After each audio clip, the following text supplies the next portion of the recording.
everyone, welcome back to my YouTube channel, mgrahamsews. This video tutorial is for this beautiful bag called the Becca Bag, and it's by Tobistylx Bag Pattern. This bag has lots of wonderful features, including some beautiful hardware that we use, which I've never used this hardware before, so I was really excited to make this bag. So let's discuss some of the features of this bag. First, there are the handles, which are a rolled styled handle, and it's nice because they have foam inside, so they're nice and cushioned, but they hold their shape really nicely. And they come down to the bottom of the bag on both sides on the bag. Now, you'll notice that there's rivets. This is not part of the pattern. This is just something that I added just for some extra strength on the handles and also on the belting here, and I did add it on the handles on the front. Again, that was just a personal preference. It's not part of the pattern.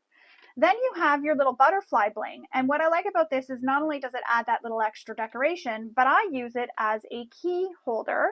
So I use it like a keychain, and the key for my lock is clipped to this. So I just unclip that, I move it off my handle, and then I have a keychain with my beautiful butterfly on the end. So then I can unlock my lock. So you can just open up your bag. Now, you don't have to use the lock because this does twist on the front and creates a twist lock. So if you're worried about when you're out and you need to get into your bag really fast, you'll notice that this is twisted so it doesn't pull off. And you don't have to use the lock then. Or say you lose the lock, you don't have to worry about it because your bag is still fully functional. You just have this little twist lock piece instead. Twist that, open up the belt, so pull the belt off, and then you'll move it off these little anchors here. Pull your flap up off all the hardware and make sure your twist lock isn't turned. So you want it to be turned so that it can fit through. Open up your bag, and as you can see, it opens really wide, which is nice because you can fit a lot of stuff inside this bag. On this side of the bag, we have a slip pocket, and on the other side of the bag, we have a zipper pocket. Great for keeping any items you don't want loose in the bottom of your bag or easier to find. This is a great place for them. Close our bag back up, so I'll show you how to do that. So you just pull the sides so that they tighten up. It'll pleat the sides. Put your bridge anchor through the little slots on the strap, or on the flap, sorry. Pull your strap up so it goes between the strap cutouts here on the front of the bag. Then you're going to take this belt and loop it so it goes through the strap anchor like that, or the strap, sorry, or belt. Bring the other one through and on. And again, you don't have to use the lock if you don't want to. You can just do that and just have it as a twist lock instead. And that way there, when you're out, if you're feeling like, oh no, I'm going to be rushing, you don't have to worry about it. You don't have to worry about fiddling with a lock. It's nice to have the lock because if you put your purse down somewhere when you're out and you're worried somebody's going to get into your purse, you have the key on you. You don't have to leave it clipped here. You can leave the key on your keychain and have the key, your keys or whatever in your pocket. And then you can just leave it locked and nobody will ever get into your bag because it's all locked up and it's nice and secure. So I just like that feature. It's a nice little feature for when you're out somewhere where you're just, you just want to be extra safe. It pleats on the side so you can see, but it still gives you the shape and the room inside the bag as well. The bottom of the bag has purse feet, so great for keeping your bag protected from being put down so it won't get dirty. And you don't have to add these center feet. This was just a choice that I added them. That was a personal preference. It's got, the pattern has it for just adding them here on the ends, but she does say that you can add this optionally. I just like it because when there's weight in the bottom of your bag, sometimes it sort of sags in the center, so this will help protect the center of the bag. And again, we just put our butterfly bling back on so that it's on the front of the bag. Clip this to the butterfly bling strap or chain, just like that. And then you're ready to go. You have a beautiful bag. And again, the rivets were my personal preference. They are not part of the pattern. I just added them, but I do like the way they look. So it adds a bit of bling to the back of the bag where the front of the bag has a lot of bling. So again, this is the Becca bag. I'm going to walk you through all the steps of making this bag. And when you're done, you're going to look at your bag and be like, oh my goodness, I can't believe I made that. Now, a couple of things I wanted to mention.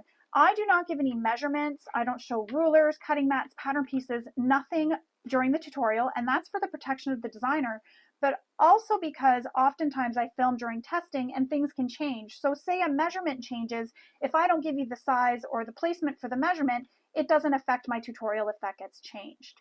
The other thing is this is filmed like a sew along. So there are no parts that I speed up. So when I'm sewing, you see me sew. When I'm clipping, you see me clipping. You see me doing everything. And that's so even new beginners, people who are just brand new to bag making, they can sew this bag and see every step of making this bag. However, there are times where I do go off camera because something like the straps where there's two of them, I'll show you how to sew one of them or fold it all and sew it, and then I go off camera and I construct the second one. So those kind of things I will go off camera to do because I don't feel it's necessary for you to sit and watch me, sew two straps. Or for example, when we're sewing all these belt hole covers, I show you how to do one, then I go off camera and I sew the other 11 because it would be really long. This tutorial would just take too long and you'd be sitting watching me do 11 when you don't need to. So I show you how to do one and I go off camera and do the others. That's the only time you don't see me sew everything, but I do show you how to complete this whole bag every step of the way. So let's get started making our Becca bags. So the very first thing you need to do is read through the entire pattern. This is very important because often designers give information regarding different interfacings to use and different materials you're using. So sometimes the material you're using, for example, if you're using a faux leather, will be cut differently than a quilting cotton. So you'll want to make note of this before you proceed to cutting out your pattern pieces.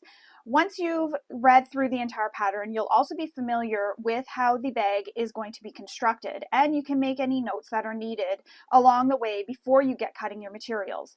Once you've read through the entire pattern, you can go ahead and cut out your pattern pieces and then cut out all your pattern pieces out of the materials you've chosen to use.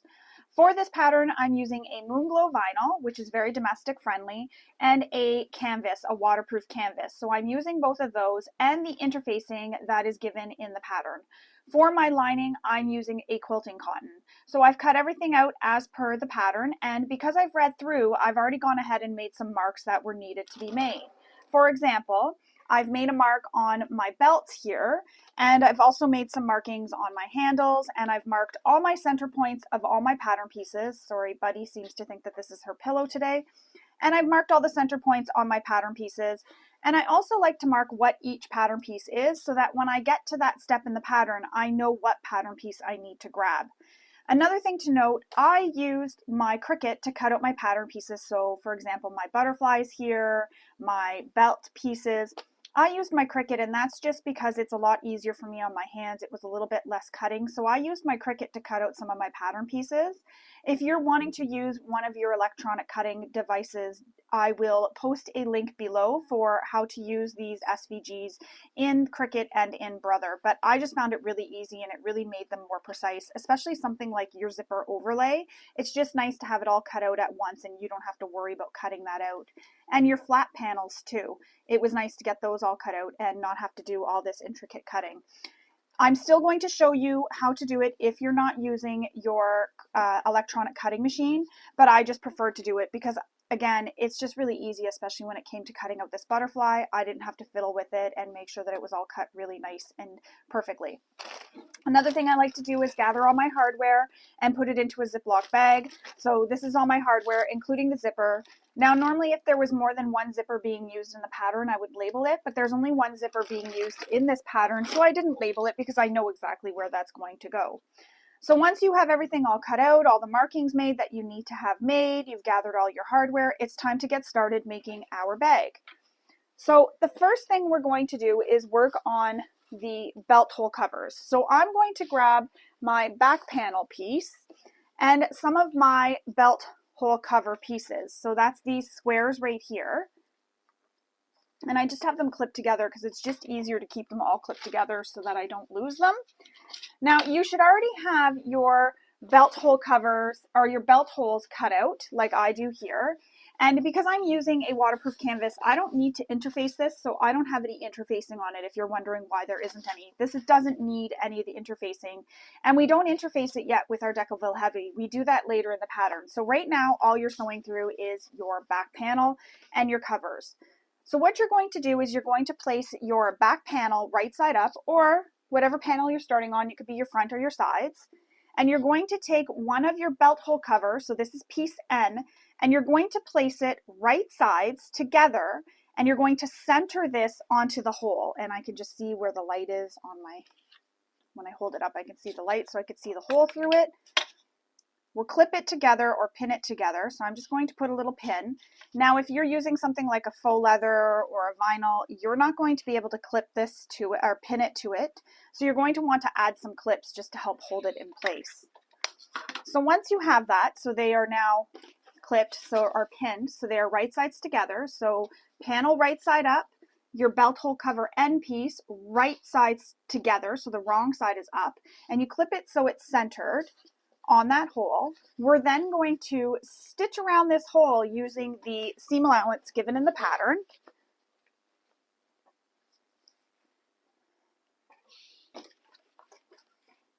So stitch all the way around the hole, and don't forget to back stitch at start and stop. Now, because this hole is really tight with the curves, what you can do is do one stitch at a time, lift your presser foot, and just go all the way around like that. For such small curves like this, or such tight little spots, I tend to like to do this, stitch one stitch at a time. I'm going to just remove this pin here because it's getting in my way. Just removing the pins because they start to get in my way.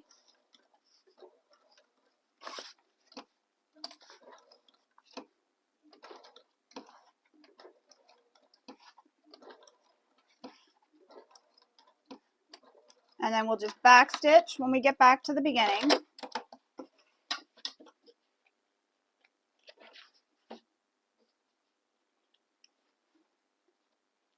Cut all your little threads.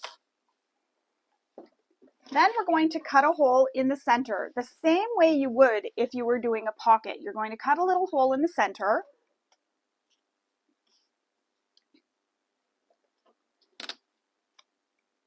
Because we need to turn this right sides out.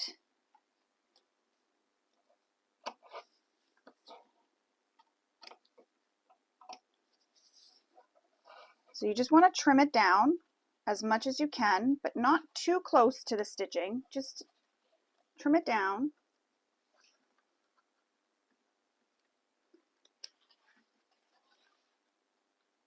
And I'm just going to make little snips just in the curves. So I'll show you what I did.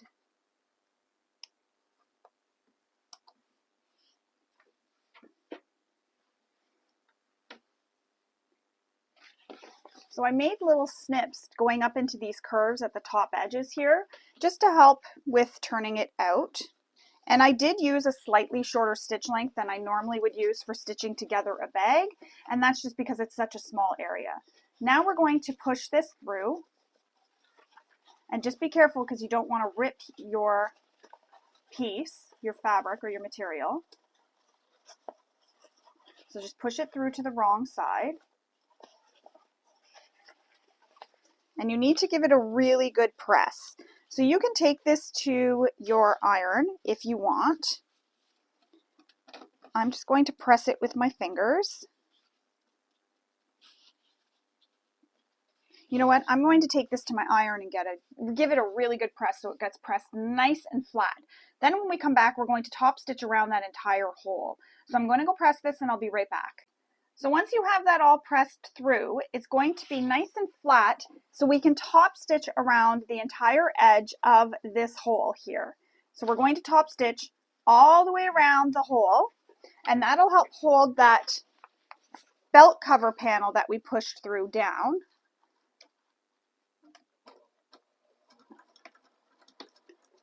So I'm using a thread here that matches my panel, and that'll just help it all blend together so that you don't see the stitches quite as much.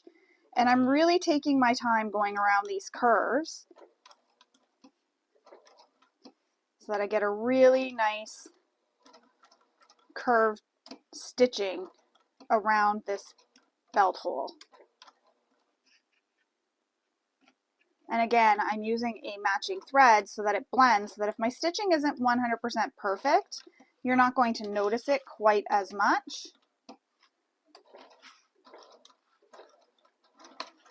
Especially where I'm back stitching here. Oh, she hears something.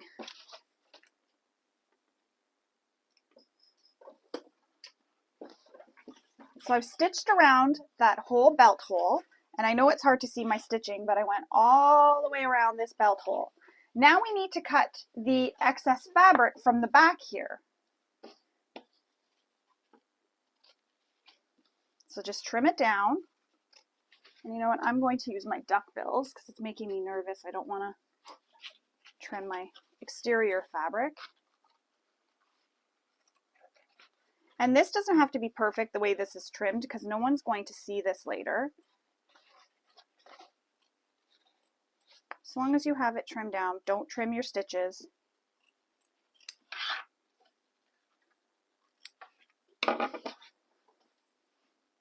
And as you can see, mine's not trimmed perfect. It's just so that it's trimmed down and it's out of the way and you won't see it. So now we need to repeat that for the belt holes on your front panel, also on the back panel, and the side panels as well. So I'm going to go off camera and I'm going to sew the rest of those, and then I will come back and we will continue on with constructing our bag.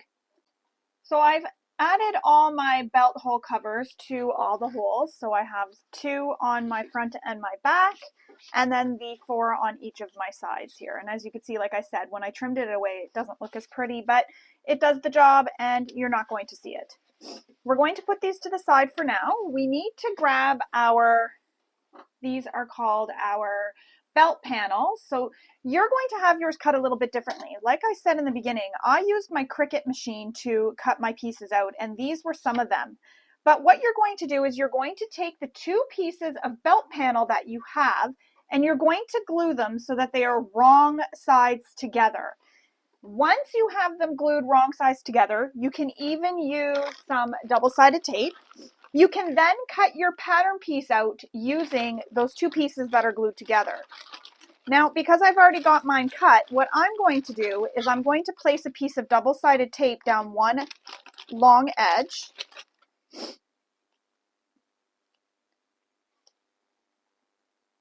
So I'm going to place the tape down the entire edge, all the way down the center. And I'm going to tape these pieces together. So I don't need to cut them out, but what you'll do is you'll place your pattern piece on top of your 2 pieces that are glued together. You'll place it down, you'll trace around it, and then you'll cut it out. So I'm just placing these so that they are wrong sides together.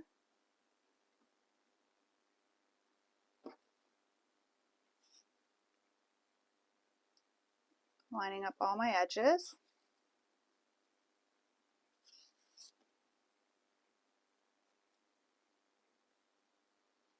Trying not to stretch them as I go.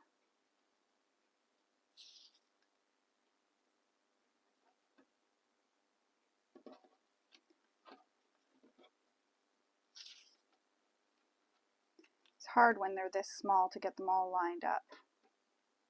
There we go. So I'm just lining up my side edges and my long edges. The side edges here, the point, where the point is, and the short edge. I'm just lining those up and then making sure these long side edges line up.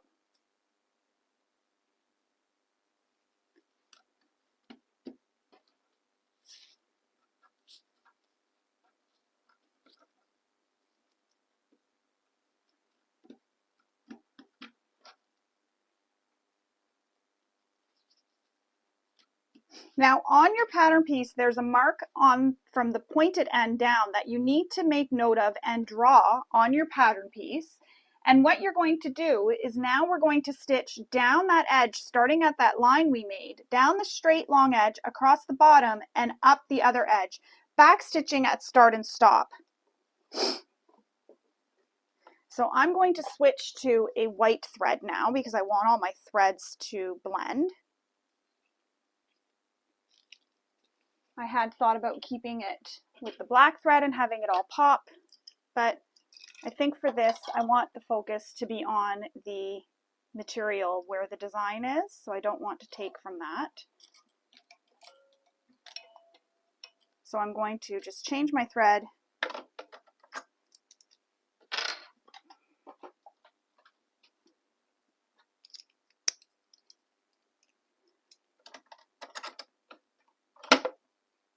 So again, I'm going to stitch down one long edge across that bottom short straight edge and up the other edge, back stitching at start and stop. For some reason my thread got caught here. All right, I fixed that. It was all caught and got tangled for some reason. So now again, I'm going to stitch down that long edge, starting at that mark I made and going all the way down, and I'm going to back stitch at start and stop. And I'm not quite using a full stitch length that I would use for when I top stitch. I'm kind of using in between what I use for top stitching and stitching a bag together.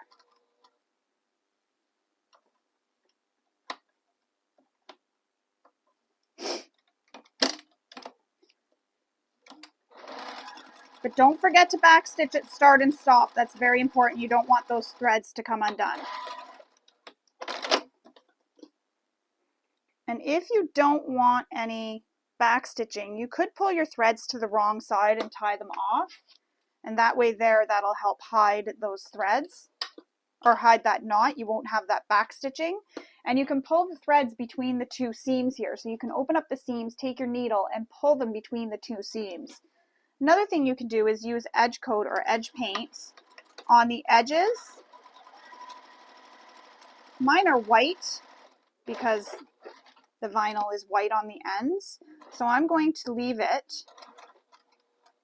Shouldn't show too much.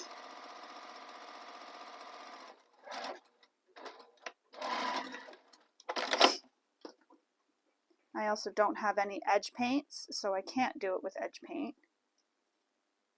You could also use some fray stop or fray check on the edges, just to sort of help that if you're worried about fraying depending on the material you're using. So that's how they'll look when they're stitched together. So they're all stuck together. Now I'm just going to wipe that off. I'll have to end up taking that to my spray bottle and wiping it off. So I'm just going to take that to my spray bottle and I'm going to wipe off the marks that I made there, and then I'll be right back. So there we go. I removed those marks that I made, so now I don't have those marks on either side of my belts. Now we need to grab our back panel. Excuse me. And I already have the markings made because I don't show pattern pieces on video. But what you're going to do is take your pattern piece and you're going to lay it so it is right sides up on top of your back panel, and you're going to place your belt inside the belt hole that you made, and you're going to slip it through and push it through until it gets to the mark where the belt panel stops. So I have the marking made here on my panel. You can see I have a line there, and that's where the point of this belt is going to touch. And it's just going to touch that line. And then what I'm going to do is use some double-sided tape to help hold it in place.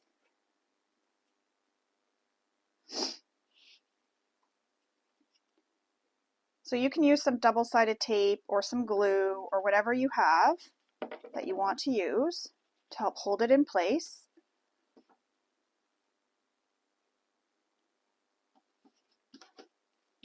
And I'm going to do that on both sides so that it goes through both ends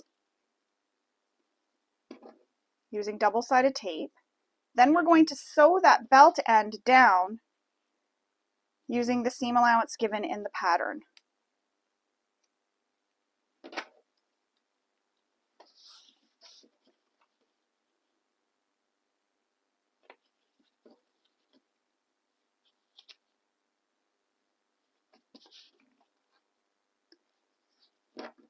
So I'm going to sew those down.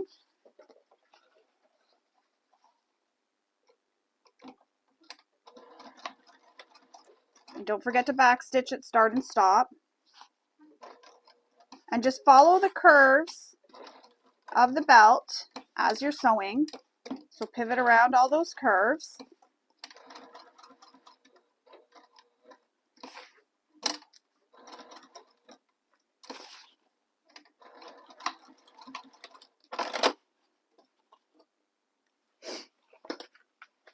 So as you can see, it's attached now. It's not going to come off.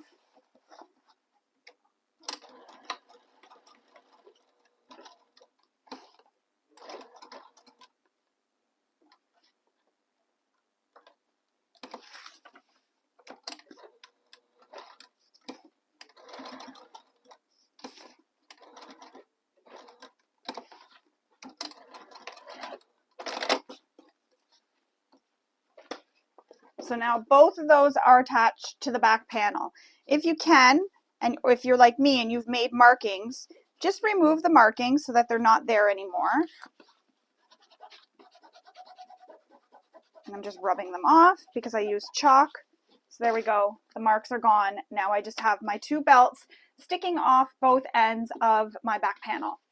Put that to the side. We're going to move on to making our handle. So you need your two handle pieces and your handle interfacing.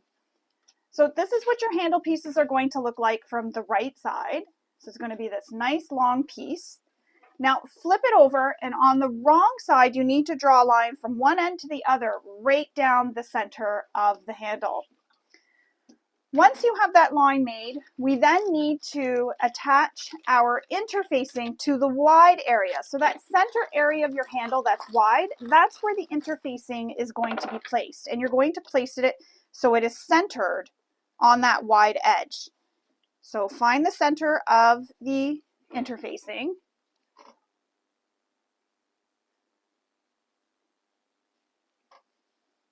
And I've just marked it with my pencil. And I'm going to place this right down the entire center of this handle. And I'm just using some double-sided tape. You can use some glue here.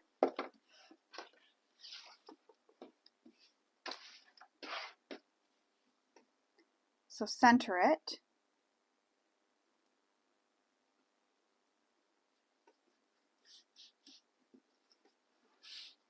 And then we need to then redraw the line down the foam. So I'm just going to pause the camera, draw the line down the foam and come back. All right, so now that I've drawn that line down the foam, I now need to press these edges in the center area where that foam is in to meet that line we drew in the center. So you're going to want to use some double-sided tape.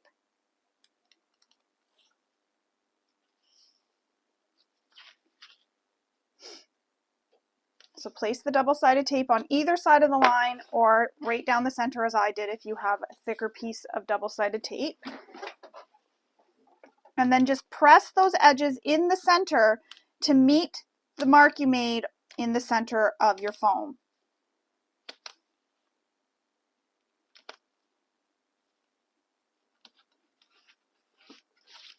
So both long edges are going in to meet the center mark.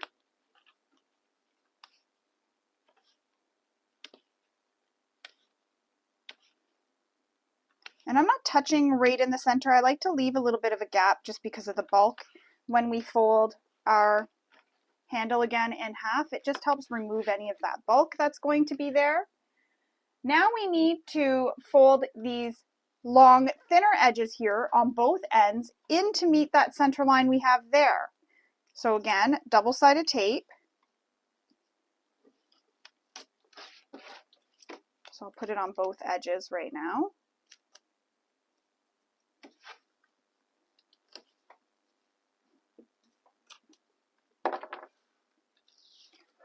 And then fold these long edges in to meet the center.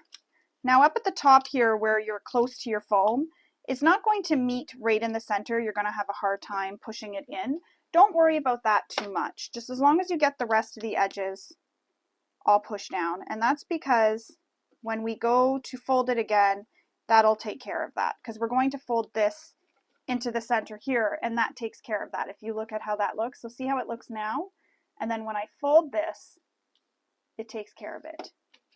So this one here can touch in the middle. They can touch right down the center. You don't have to worry about that one because that one we're not folding again. It's going to stay just like this.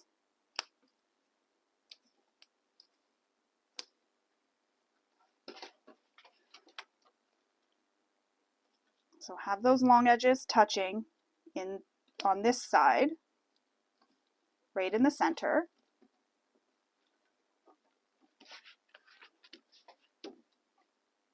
Now this area here, like I said, where we have the foam, we're now going to fold that in half again. So you need to use some more double-sided tape. And it's just where the foam is where you're clipping together. So where we've originally folded in. between the two short edges here. So I've put some tape along this in the center here, not these edges here where there's no foam. And I'm just going to fold this in half where the foam is so that those folded edges meet.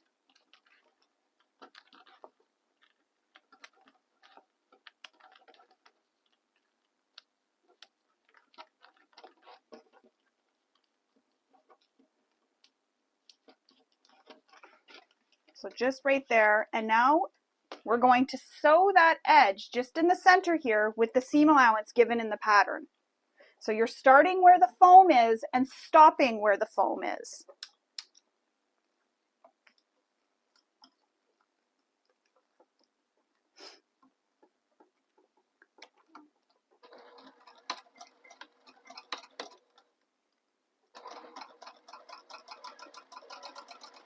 Now, if your machine is struggling, switch to a bigger needle, try a walking foot, and if you're using vinyl, a Teflon foot or walking foot really help get through there.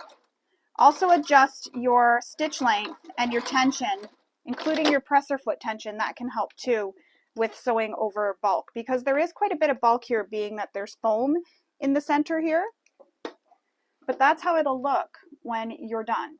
You'll have a handle that looks just like that.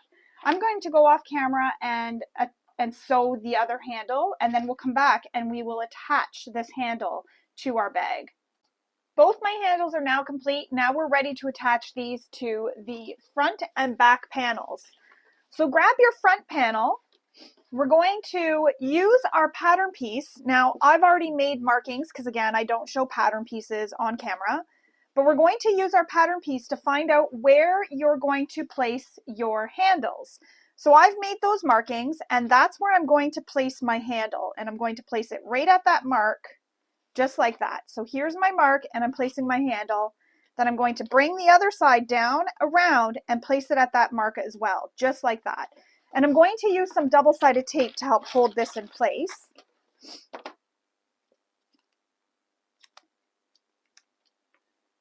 Now you'll be using your pattern piece, as I mentioned, so you'll use your pattern piece to line it up with that mark.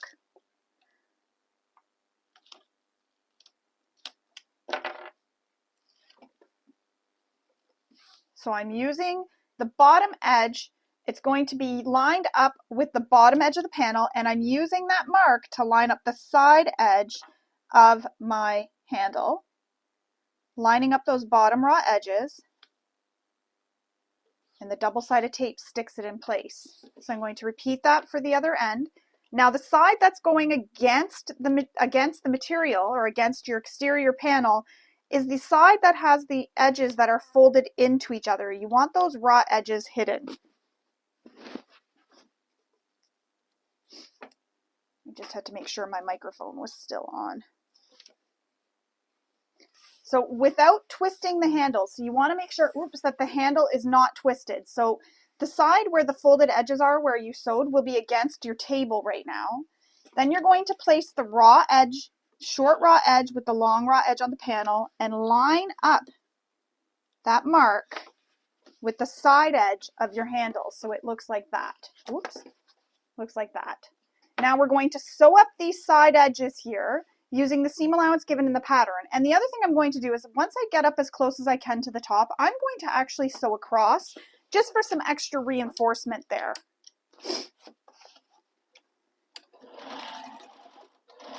So sew up the edge, right up that side edge, and I'm going to get as close as I can to up here, and then I'm going to pivot and sew across. And that's just because I just want that extra security here in that area.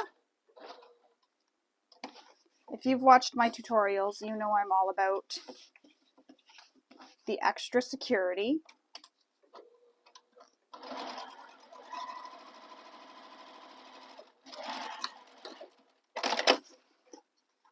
Trim any threads. And again, I sewed across that top. That's just for that extra security. You don't need to. You can just sew straight up the side as far as you can go. Just seeing that I went up the same height.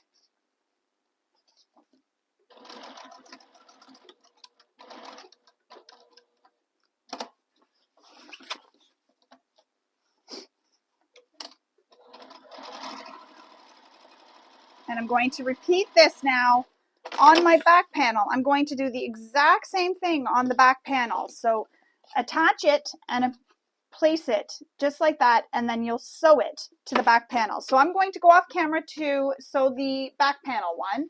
So it's the same thing. Just make sure that these belts don't get caught under your sewing. So you'll attach it where the marks are on your pattern piece, and then you'll sew it just as we did here for this one to attach it. And that's how it looks. Oops. Just like that. So I'm going to go off camera, attach this second one, and then I'll come back. There we have it. Both our handles are connected to our front and our back panels, just like this. And the back panel has the belts that are hanging off. Now we need to take our front panel and we need to install that half bridge connector from the lock set. And you're going to use the mark on the pattern piece for installing these. And I'm just going to show you how I'm going to install it. You don't have to use my instructions. You can use the manufacturer's instructions, which are always important to follow the way the manufacturer says to install them. But there's a mark on your pattern piece that comes over from the edge of the belt loop here, and you'll see it. It'll say that this is where the connector goes. So these are your half bridge connectors here, and you want them so that the opening is going up towards the top. So this part here, see where it opens? I don't know if there you can see it. See this part here? You want this at the top of your bag. So I'm just going to grab out these washers. And I'm actually going to use a small scrap of interfacing as well.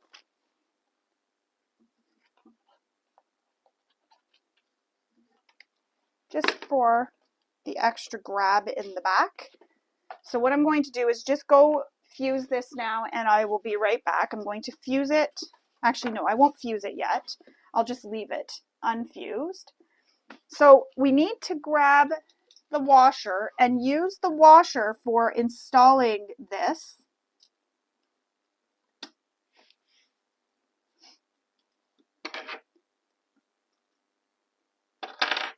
It's going to be a little bit tricky because I should have did this on the wrong side of my material. Oh, that's okay, it works out.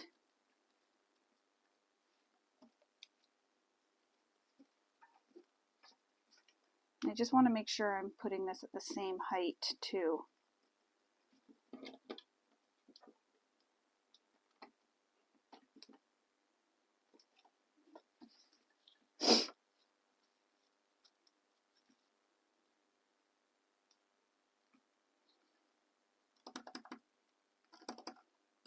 So I made the marks with my washer, and I also made sure that they were at the same height. Now I'm going to use my washer to make the marks on the back of my interfacing here. And again, this is just for some extra security because right now we don't have any interfacing on the back of our panel, so I want this to have something to grab onto. Now once I get all these holes cut, I will take this and fuse this to the back. Another thing is anywhere that you make holes, use some fray stop or fray check.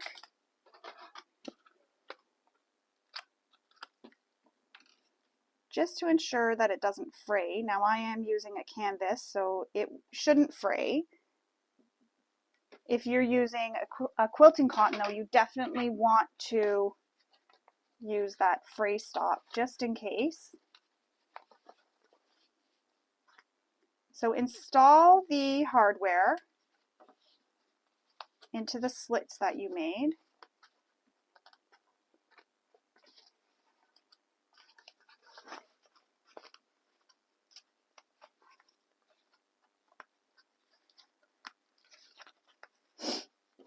One of my Decoville Heavy.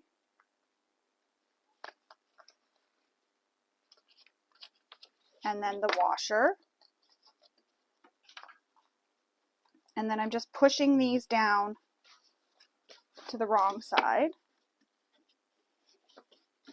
So just like that, and that's how it looks so far.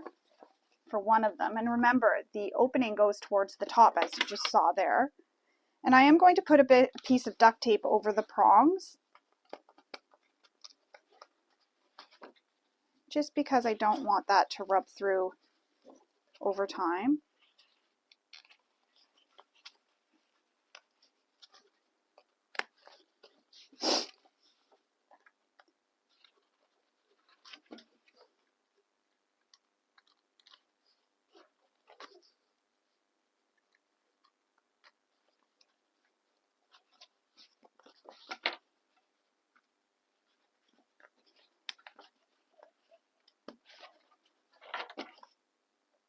So just like that.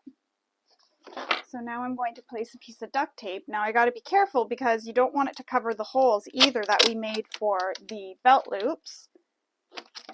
So I'm cutting it just thin enough to cover those prongs. Again, follow your manufacturer's instructions for installing these because you may have a different set than I have. So always follow the manufacturer's instructions for any hardware that you install in your bags.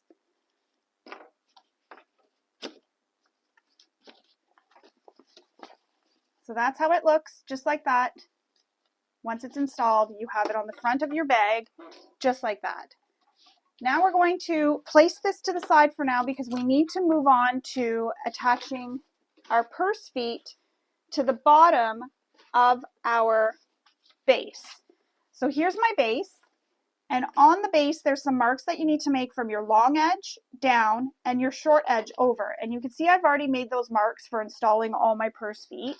So I'm going to grab out my purse feet.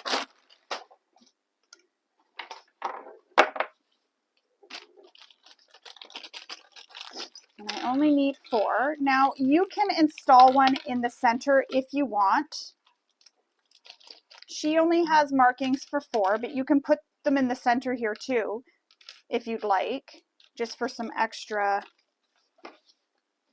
hold and security. And you know what? I think I might, just to be safe, keep it up off the floor in the center, because sometimes when we put things in the center in the bags, the centers tend to droop a little bit.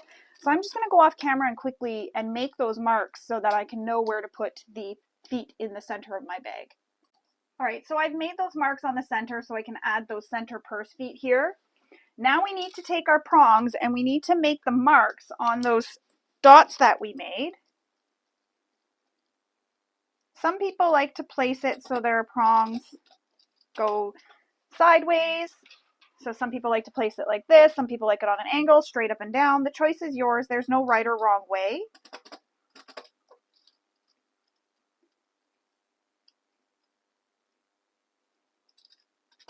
So I'm just making all the marks. Now, if you have screw-in purse feet, yours will look different for installing.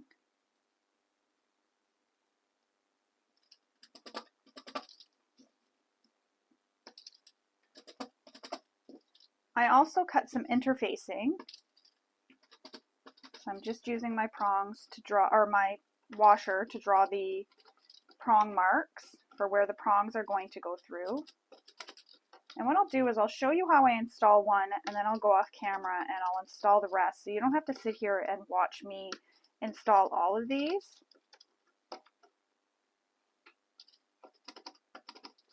So what I do is I cut the slits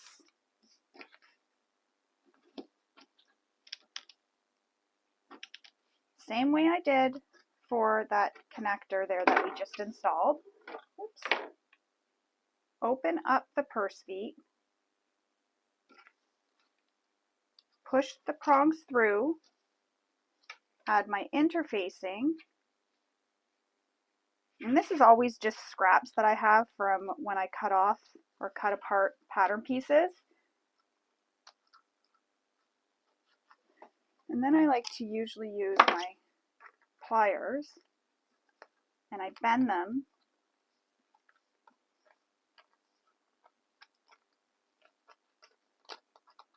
so that they wrap around like hugging the fabric.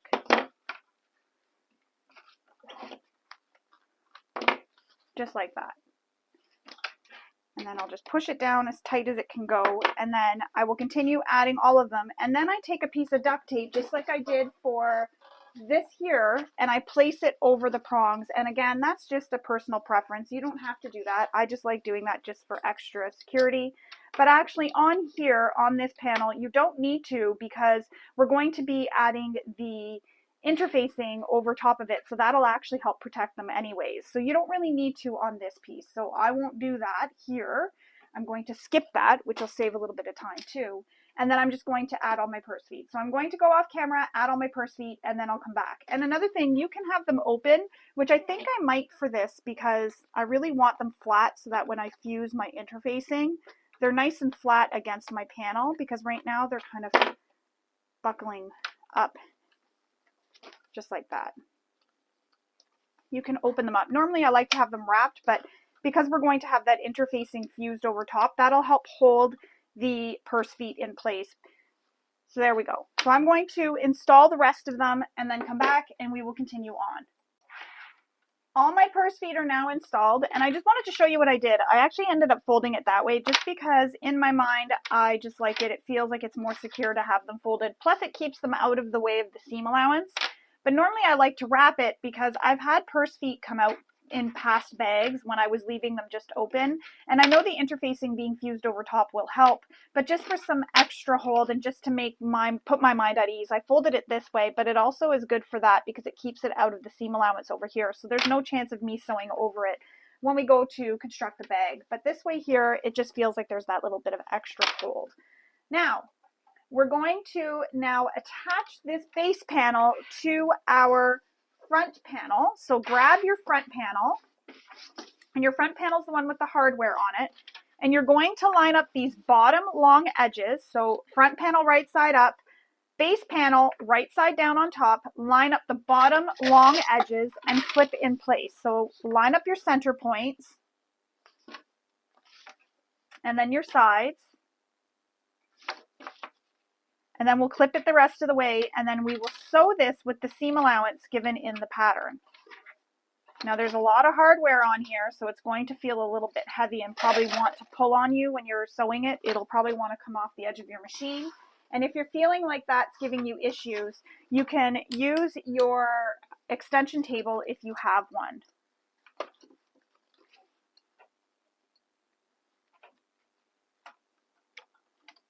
So use your stitch length that you use for sewing bags together.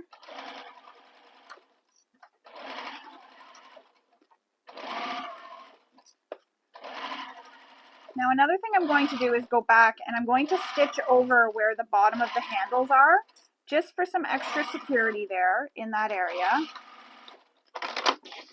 So back where the handles are.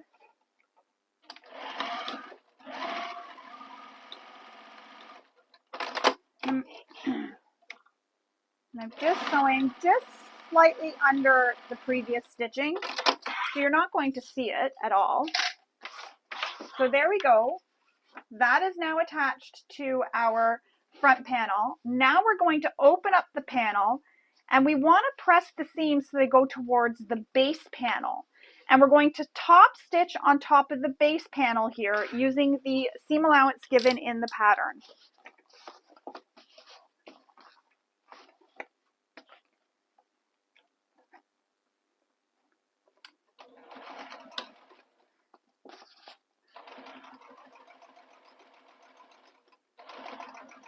Now, if you were using quilting cotton or anything that you can press with your iron, you could take this and press this with your iron to get a nice crisp seam here. So I'm just going to trim all my threads.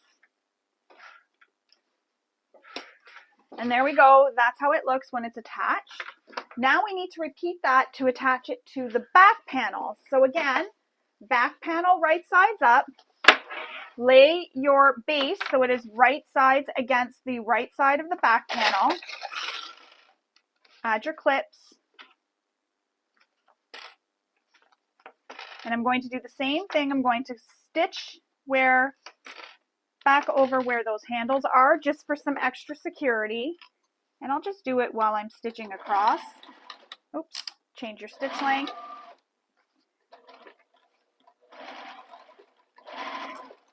So just right here is where this handle is. So I'm just going to back stitch over it.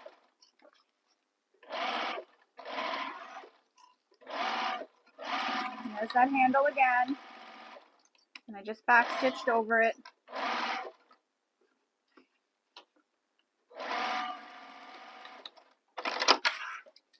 Now we're going to press that base down towards that seam, down towards the base panel.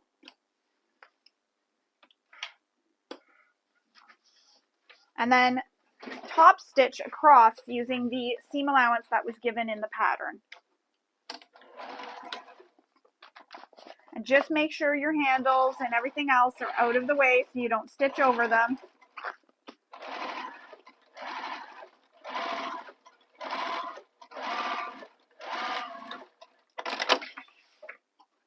Trim all your threads.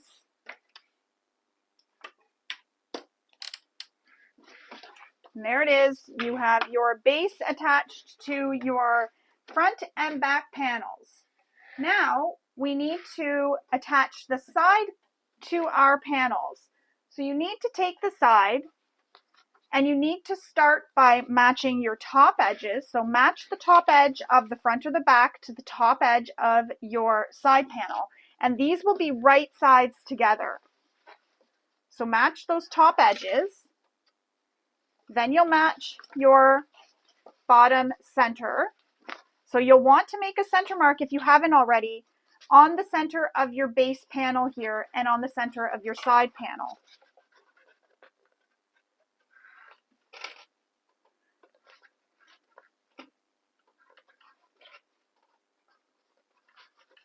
So you're matching up center points and then we're pinning the rest of the way around.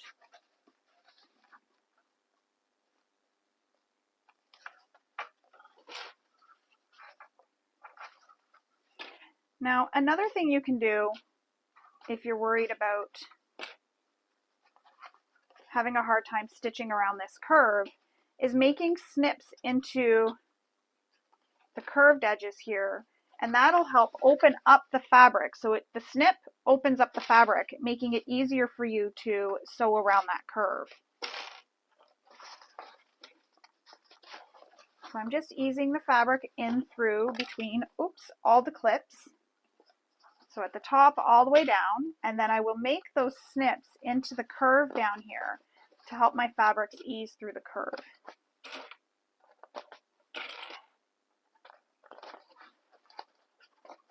And like I said, that just helps open up the fabrics there in that curve, making it easier to sew. And it also helps prevent puckers too. So just within the seam allowance, I'm making snips. I'm not going any further than my seam allowance.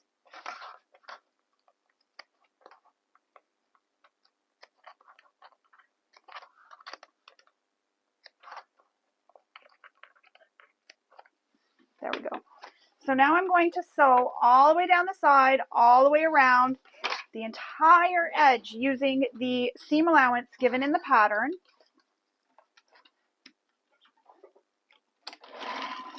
And don't forget to back stitch at start and stop.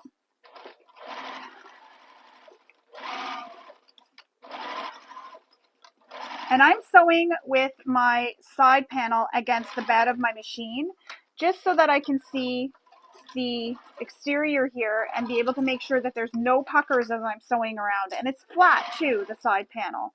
So that just makes it easier for sewing.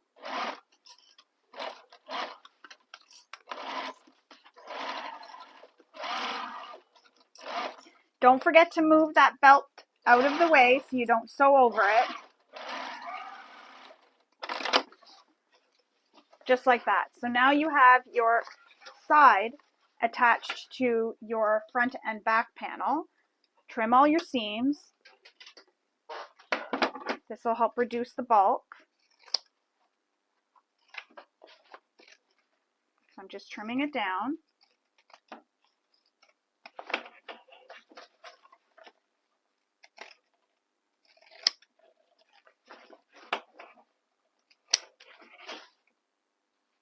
And I'm using pinking shears for this.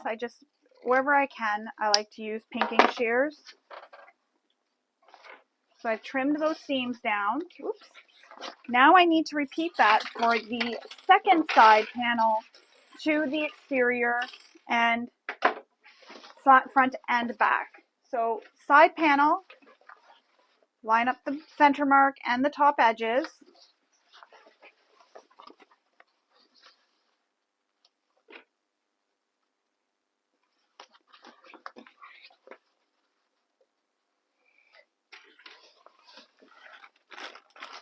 I have a feeling that's going to end up on my floor if I don't put that away.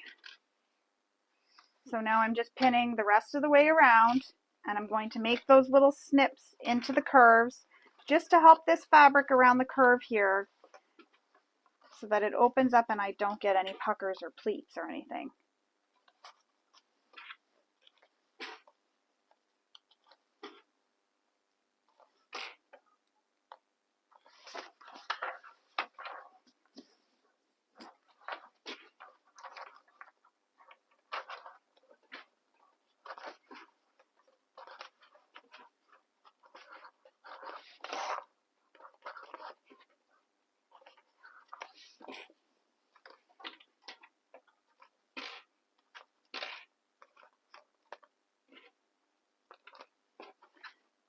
So I'm making those snips, again, just in my curves within the seam allowance, just to help open up the curves while I'm sewing around them.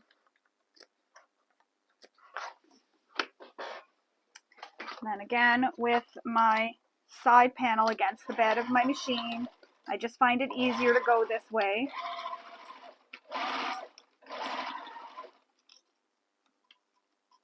Now you can use a stiletto as well if you want. It'll help hold your fabrics for you as you're sewing.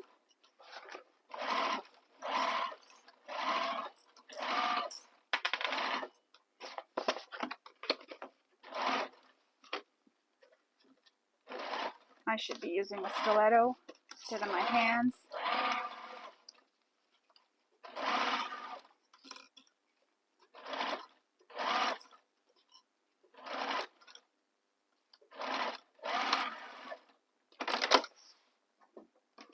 Now I'm going to trim that seam allowance down. First, I'll move these out of my way. I'm going to trim that seam allowance down again.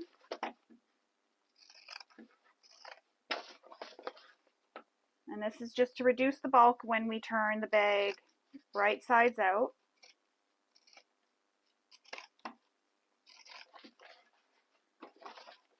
You want to get really nice curves when you turn the bag right side out. Be careful not to cut your belt when you're trimming. Keep everything out of the way. You're just trimming your seam allowance.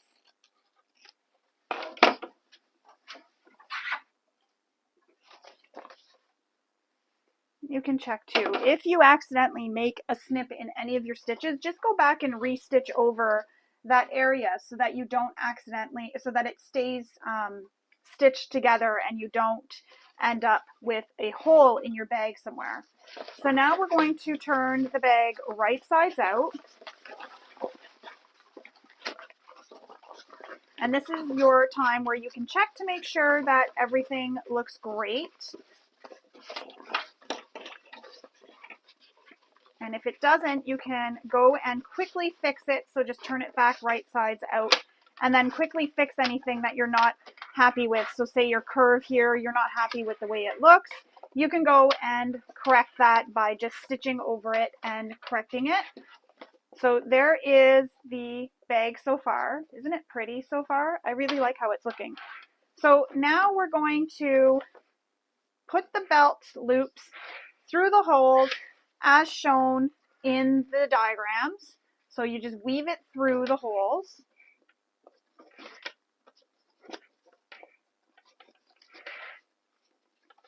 So just like that.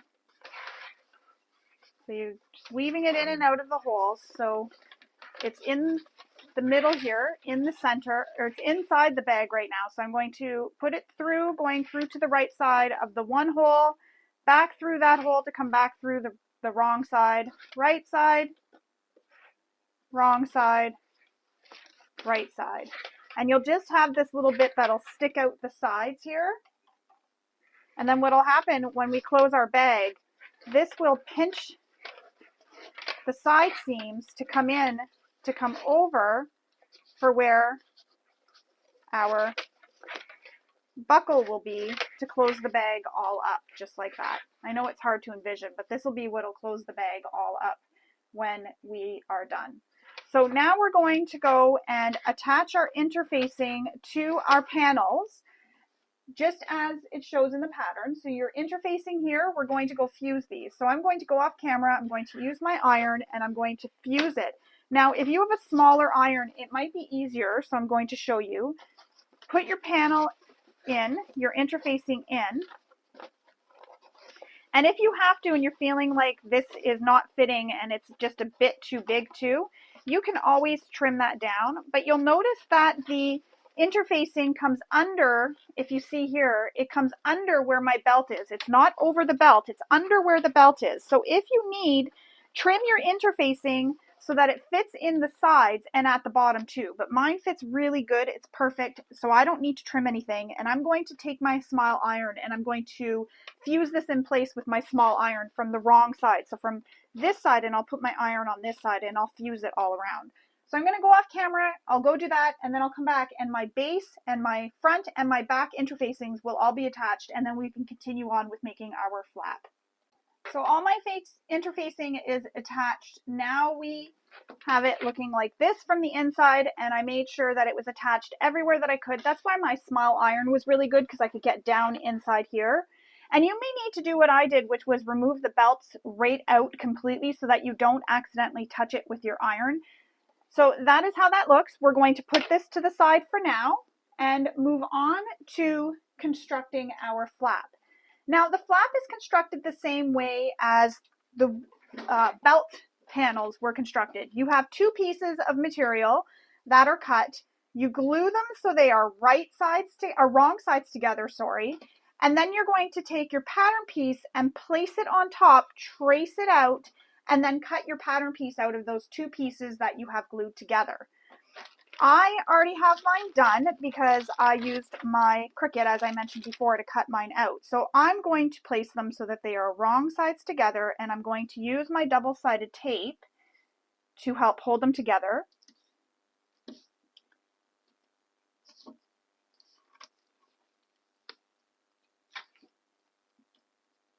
And I'm just going to place some tape down the center of these edges here.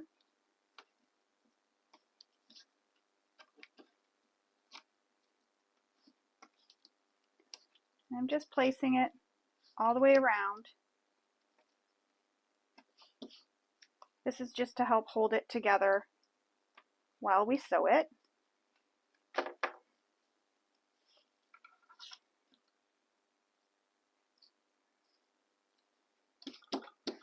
So remove the paper backing from all the tape.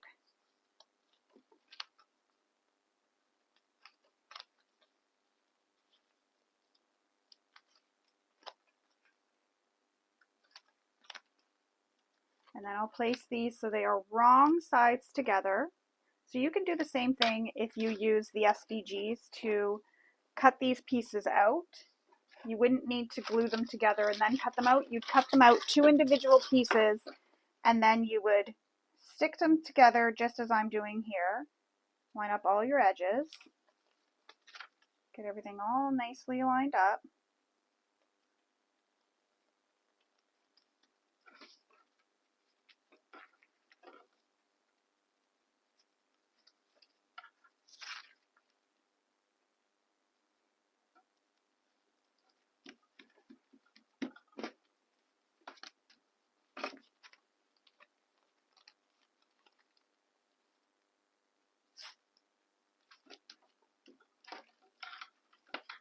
Now again, you can use some edge coat on the edge of the flap here if you want, and then leave it dry so that it has a nice clean finish. Mine's white, so I'm not super concerned about it.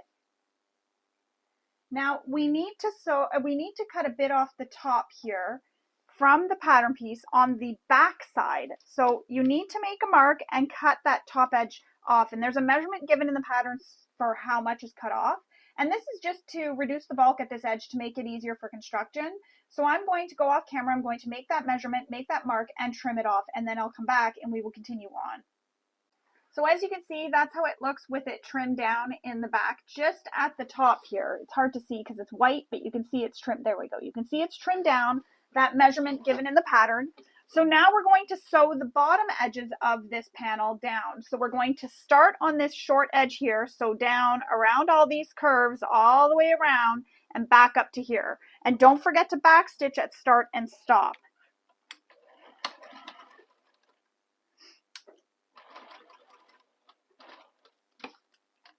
And just take your time going around these curves because you really want a really nice curve because this will be seen on the front of the bag.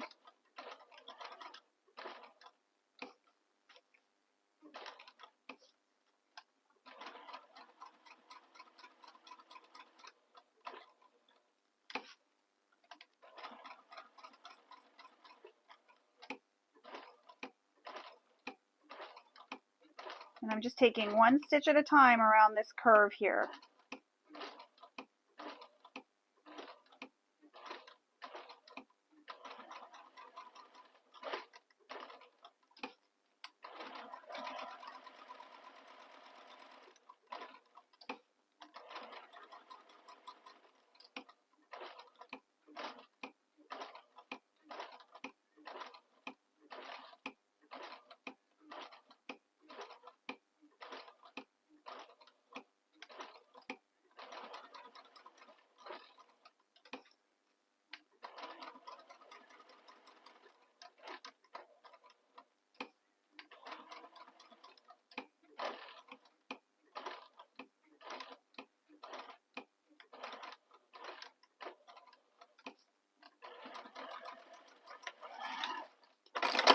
Trim any threads.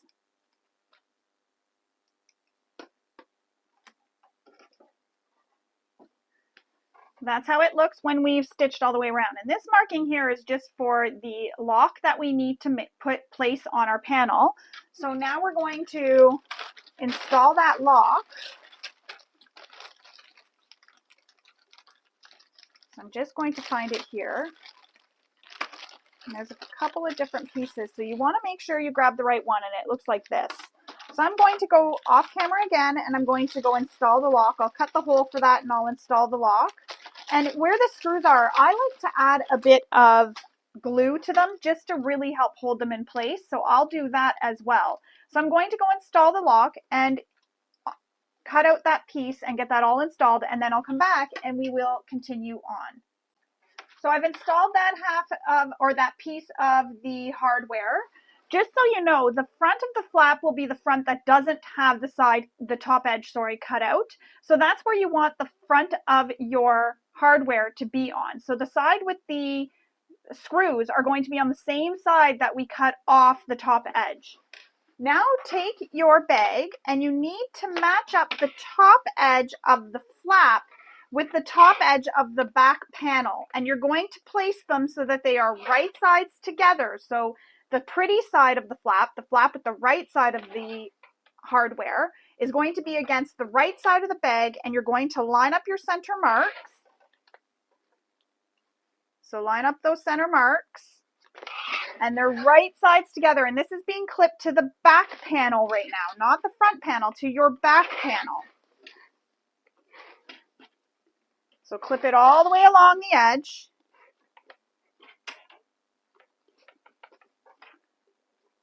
From one end to the other. And then we're going to sew this across the top edge here using the seam allowance given in the pattern.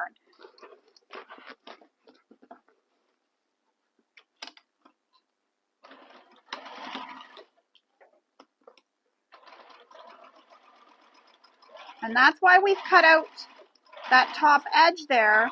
That helps reduce the bulk up here, because once we go to attach the lining to the bag, you're going to have a lot of bulk at this top edge.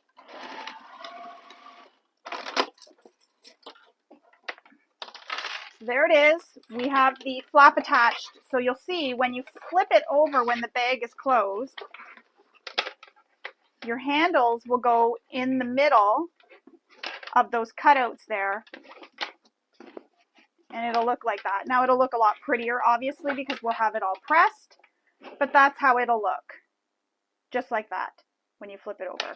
So right now when it's clipped, you had it so that the handles were in the center of it, in these little handle cutouts. And then again, when it comes over to the front, when the bag is closed,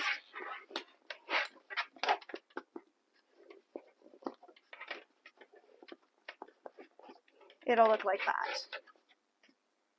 It'll obviously look a lot nicer because we'll have it all pressed and all put together. So just like that. So we're going to put this to the side for now. We're going to move on to constructing our zipper pocket. So for this, we need our zipper overlay, our 2 zipper pocket pieces, and our lining front panel piece. So FI. So put that to the side for now. If you haven't cut out the opening in your zipper overlay, you'll want to go ahead and do that now. Then take some double-sided tape and place it on the wrong side along the edges. And this will just help for holding it in place while we sew it to the lining panel. So add some double-sided tape.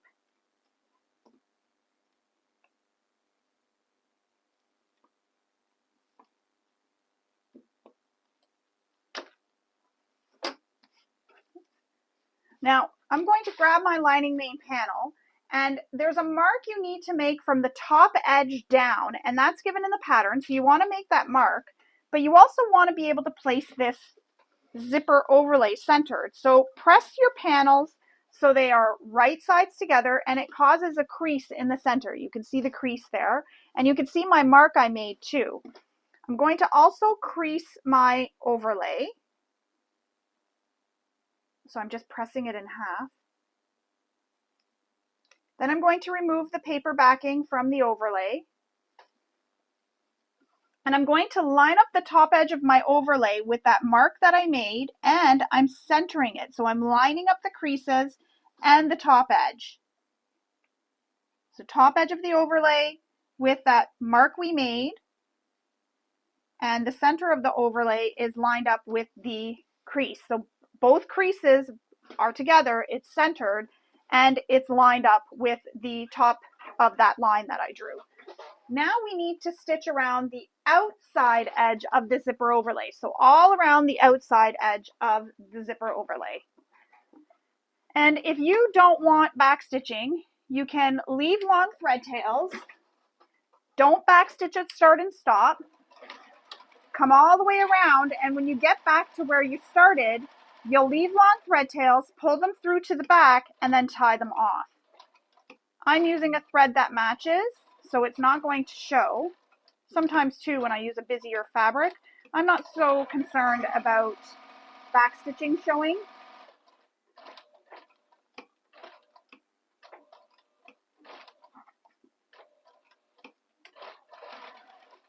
And I'm just taking my time going around these curves, one stitch at a time.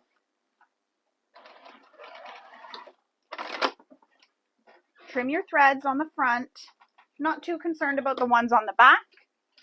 Now we need to cut out that opening there so we can have our zipper go through the opening. So what you do is take your seam ripper and start a hole in the center of your fabric. And then I use my duckbill scissors to cut the rest of the way around. So I'm just going to cut down the center just so I know where the center is. Flip it over to the wrong side, and we need to cut this opening out.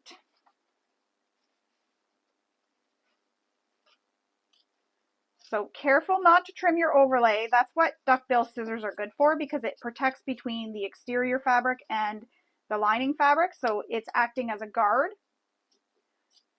And careful not to clip your stitches too. You don't want to do that. This doesn't have to look perfect because it's going to be inside the bag where nobody is going to see it after. So there it is. You can see it's not perfect, but I have a zipper window.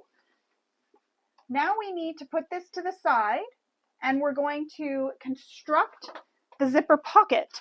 So grab your zipper pocket pieces and your zipper. I don't know how my zipper ended up in here. but it did. So take one zipper pocket piece and place it so it is right sides up. You're then going to place your zipper so it is also right sides up. So the wrong side of your zipper is against the right side of your zipper panel. Clip them together along that long edge. And then we're going to sew this with the seam allowance given in the pattern. And I just need to see what that is.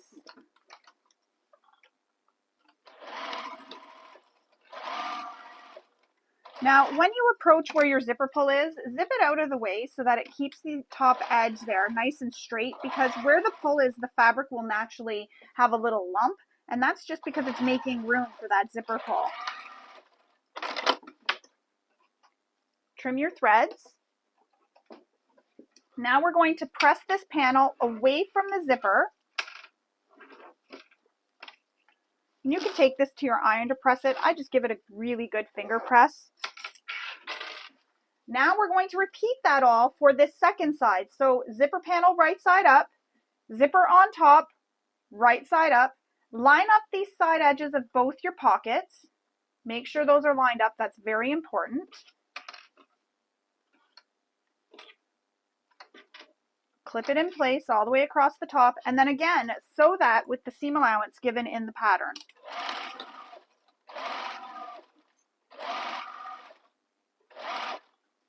There I am, I'm at that zipper pull, so I'm going to zip it out of the way.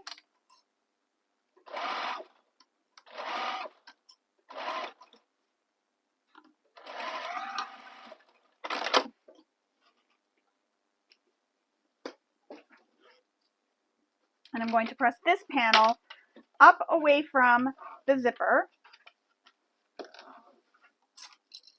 just like that. Now, we need to place some double-sided tape along the long edges of our zipper here, and that'll help hold it when we put it into the zipper opening of the zipper overlay. So place some double-sided tape along the long edges.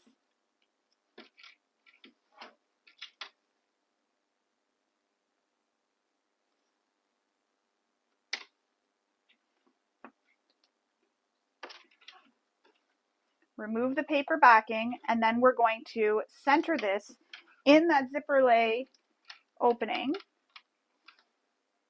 So grab back your lining panel and center this in the opening, and also centered with the pocket. So your opening is centered and your zipper is centered as well. So center the zipper inside this opening. And if you have a dangly pull like me, I try to pull it to the inside.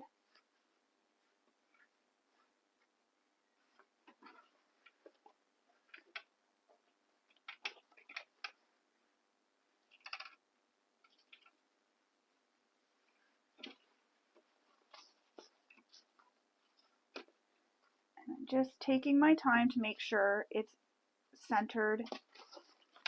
And it's a bit tricky when you have this kind of dangly pull, I find, because it really moves things around on you.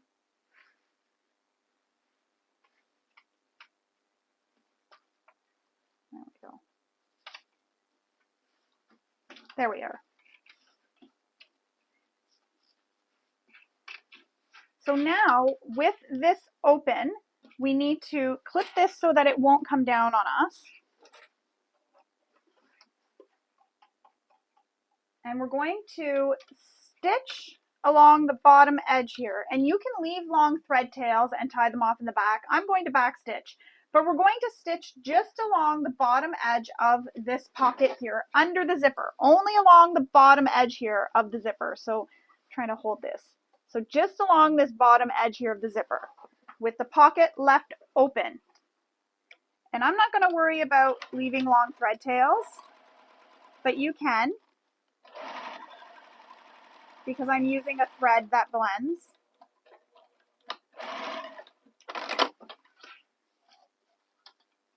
There we go. And then take this pocket and now flip it so it is going to be down.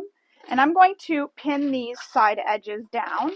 Now we're going to start in the hole we stopped in, come up the short edge, across the top edge of the zipper, and back down the other side. So up this edge, across the top of the zipper, and back down the other side. Make sure that pocket stays down. So you want the pocket going down towards the bottom. Starting where I stopped.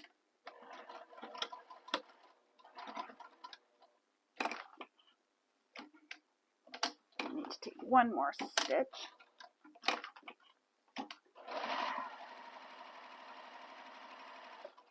When you approach your zipper, don't forget to slide it out of the way.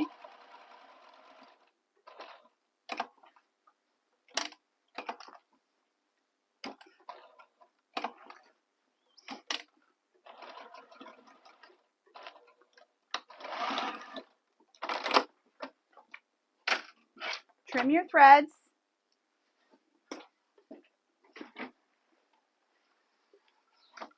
And that's how it looks so far. So far we have it stitched all the way around, but now we need to flip to the wrong side because we need to close this zipper pocket. But before we do, we need to take our scissors and trim the zipper the zipper pockets so they are the same length. And I'm just doing this with my scissors. You can do this with your ruler and rotary cutter if you prefer. I just did it with my scissors. Now we need to measure up from the bottom of these panels and make a mark, and then fold that bottom edge up to meet that mark. So I'm going to go off camera to make that mark, and then I'm going to press it with my iron, and then I'll come back and we will sew down the sides of our pocket and continue on. So I've pressed those panels up to meet that mark that I made. Now I'm just going to add a couple more clips. And I had to move some clips out of the way. So with those edges pressed, we're going to sew from the bottom or from the top down, just on the side edges. You're not sewing through your lining, so pull your lining out of the way so you can sew those side edges of your pocket. And you're using the seam allowance given in the pattern.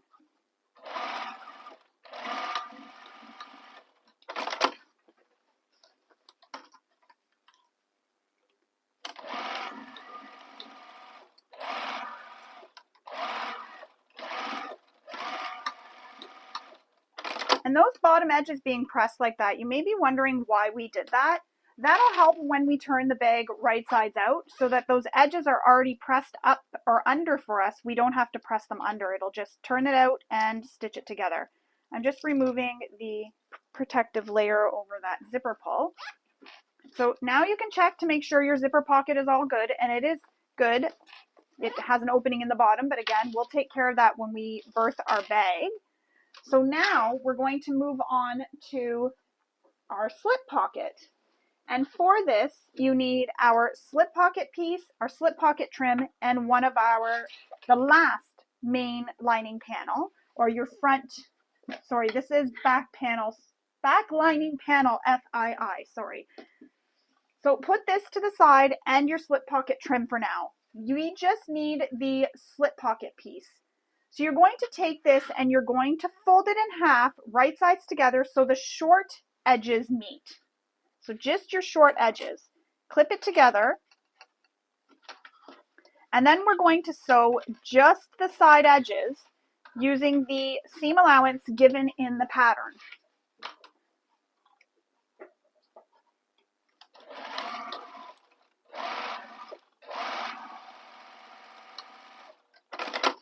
So both side edges.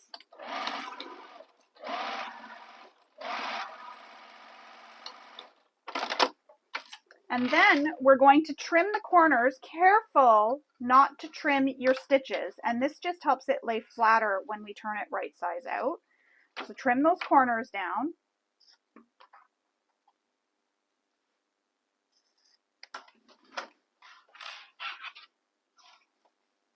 I'm going to grab my turning tool.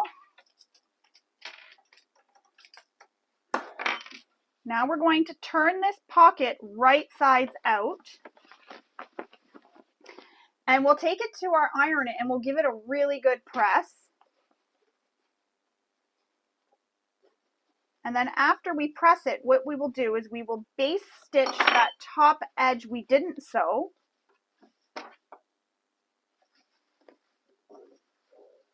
just to help hold it all together. And while I'm gone, if you haven't already, there's a mark that you need to make on your slip pocket trim, and you'll want to do that. So you'll make the mark using the measurement given in the pattern, because that's the next step. So I'm going to go press this, and while the camera is paused, or while you're pausing, this is paused, you can pause it too, and then make your mark so that you're ready to move on to the next step. So I'm going to go and give this a press, and then I'll come back and we will continue with constructing this pocket and attaching it to the back lining panel. So I've given my pocket a really good press. Now we're ready to baste across the top edge here. And the basting is just going to hold this in place for us while we attach our slip pocket trim. Buddy has decided to join us. So as I was mentioning before I went and pressed my slip pocket trim, there's a mark that you need to make from one long edge down. Once you get that mark made, what you're going to do is press that edge, that same edge where the mark is made, down to meet that line, just like that. So I'm going to place some double-sided tape along the edge.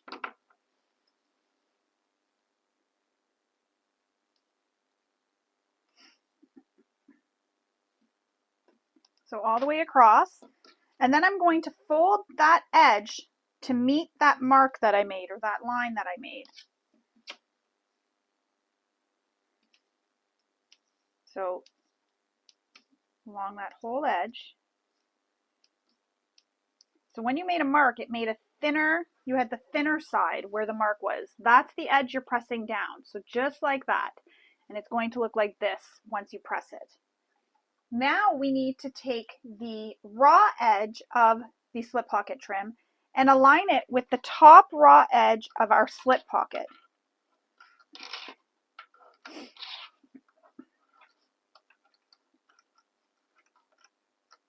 Then we're going to sew across this top edge here using the seam allowance given in the pattern. And your slip pocket trim is longer than your slip pocket, and that's correct. We'll trim it down after so it's the same length.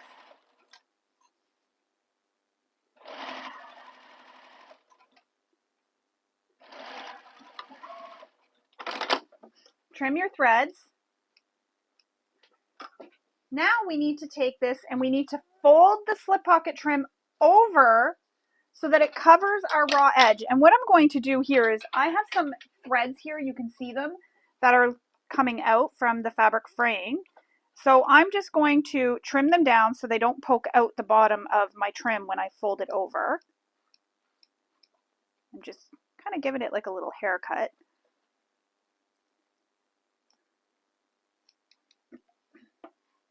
Now I'm going to use some double-sided tape again, and I'm going to fold that trim over that edge. And the double-sided tape is just going to help hold it in place. And I'm going to fold this over so that it covers that raw edge.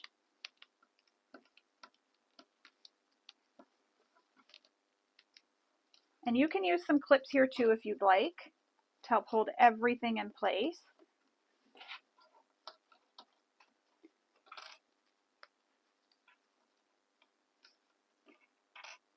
You can see some threads here that I didn't get cut.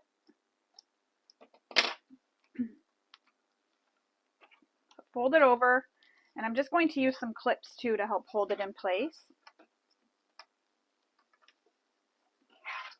Yeah, shake a paw. Good girl.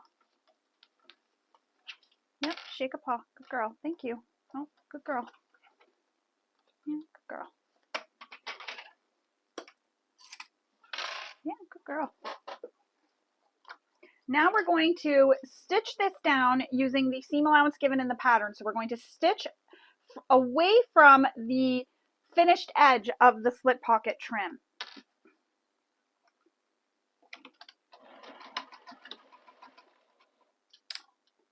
And I'm just adjusting my stitch length so it's a little bit longer.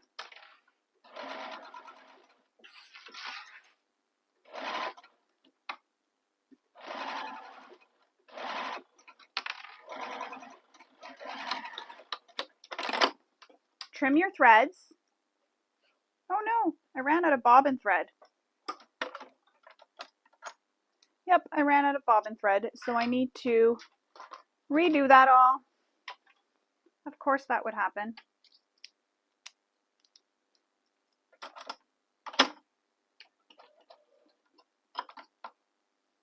Let's do that again, stitching right in those same holes that I already stitched in.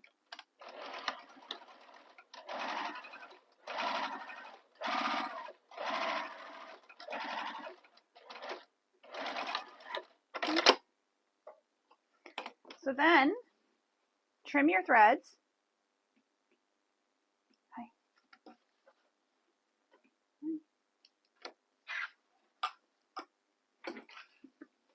And then we're going to trim the sides of the slip pocket trim, and I'm just doing this away from Buddy, but trim the slip pocket trim so that it's even with the sides of your slip pocket, just like that, so that you have a piece that looks like that.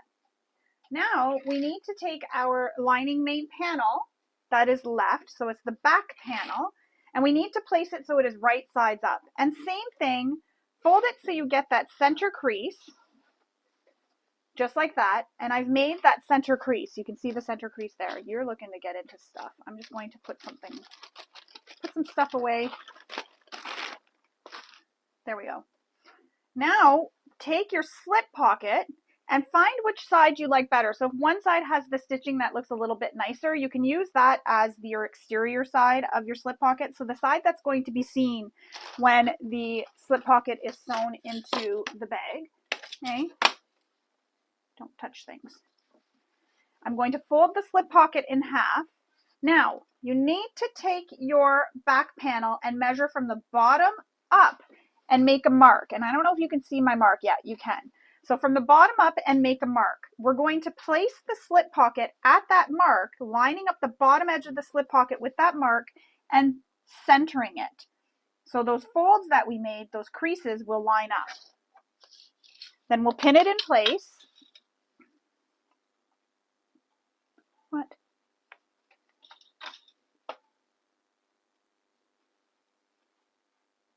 We'll pin it in place.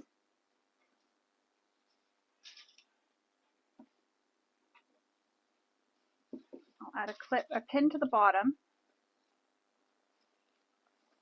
I think you can hear her purring, probably.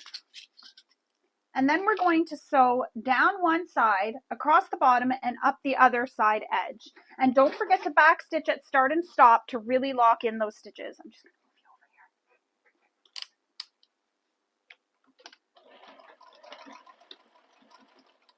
here. Maybe I shouldn't have moved you there because you're probably right in the way of the view. Here, I'm just going to move you back a bit, just like that. Just like that. Just right there. So starting at the top, back stitch at start and stop. Now she's going to sit there and watch herself on camera.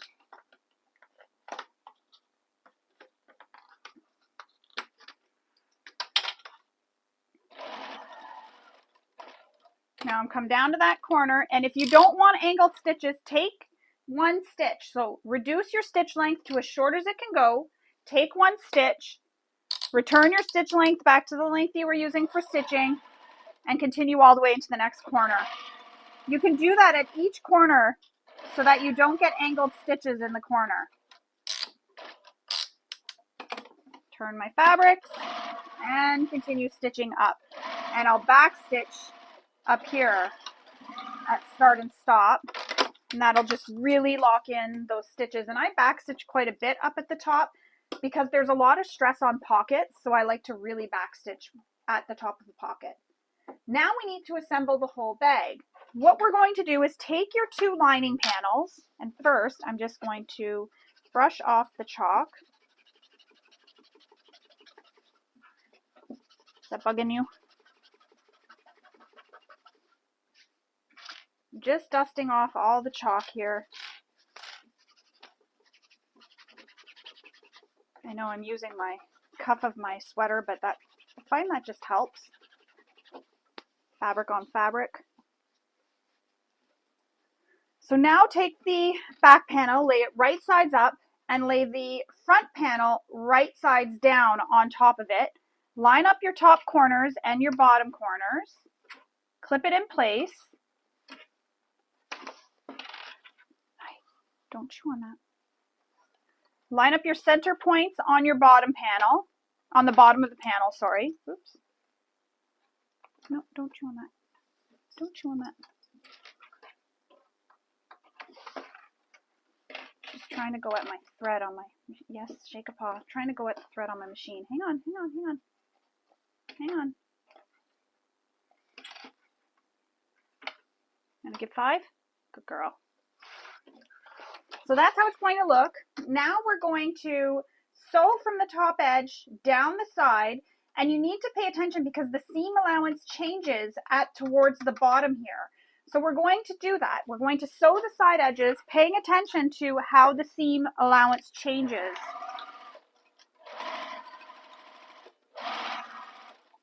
And she's going to be gone.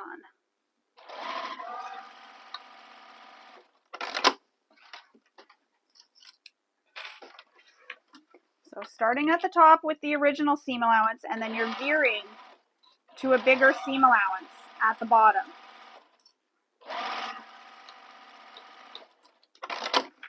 And I think I may have, no, I'm good. I'm just checking to make sure I didn't take a wrong seam allowance. So now,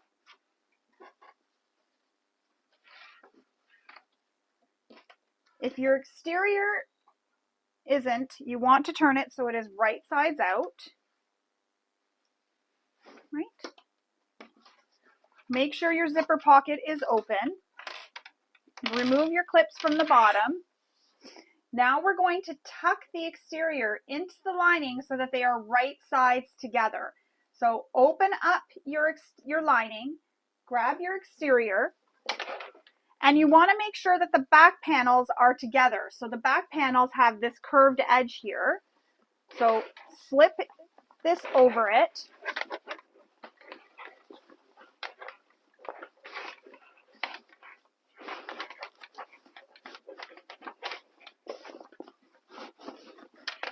Why can't I do this? There we go.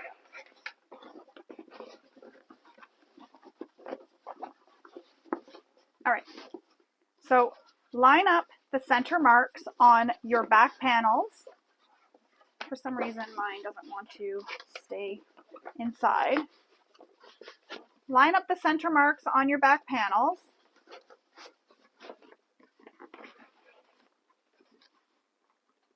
Clip it in place. All right, buddy. Add some clips just to really hold it. And then line up the front.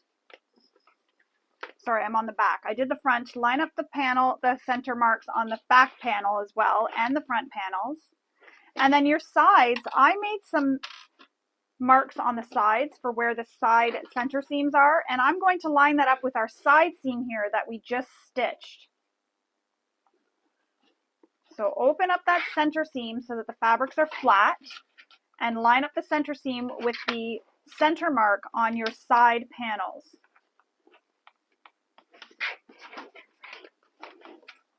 And then everything else should just ease in beautifully. Now, don't panic if your interfacing starts lifting off. You can always go back after and repress it in place. So don't worry too much about that. Again, side seam, press this side seam open here at the top.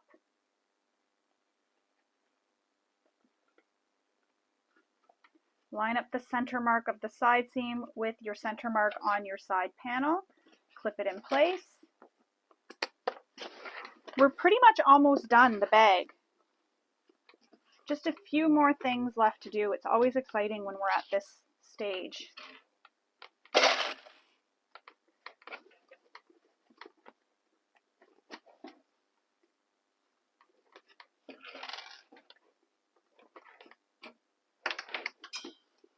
That one's gone.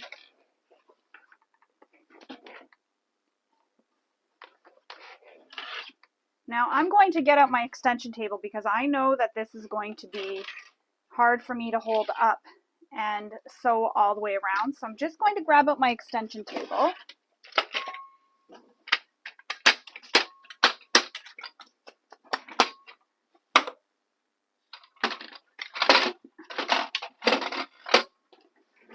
And my top thread is almost done, but I should be able to get around the entire exterior here.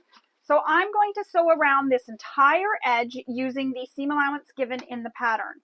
Remember that you have some hardware here that we have to be mindful of when we're sewing around. So just be careful, because you could hit that hardware if you're not careful. So sew around the entire top edge of the bag using the seam allowance given in the pattern. And if you think you're going to have a hard time sewing past that hardware, I'm going to check and see if my foot, when I get to there, will fit. If you think you're going to have a hard time sewing past that hardware, what you can do is change to your zipper foot. So back stitch when you're getting there if you have your regular foot on right now. Let's see, it's hard because the Decoville heavy in here makes it hard to push the bag down. But we're going to make it work.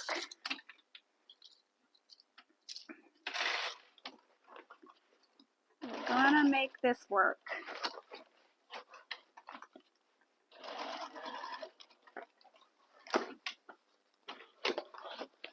Don't be afraid to squish it so that it gets under your needle here. Oh, that was my finger, if you just heard that.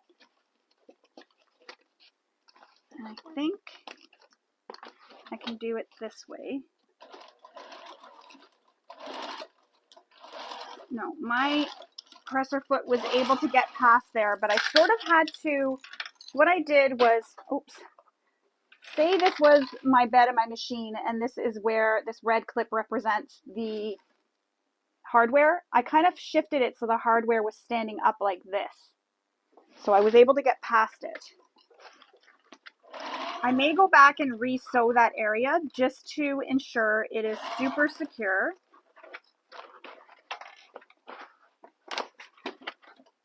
So the hardware is here and I've got it going up so my presser foot can get by it without having to switch to a zipper foot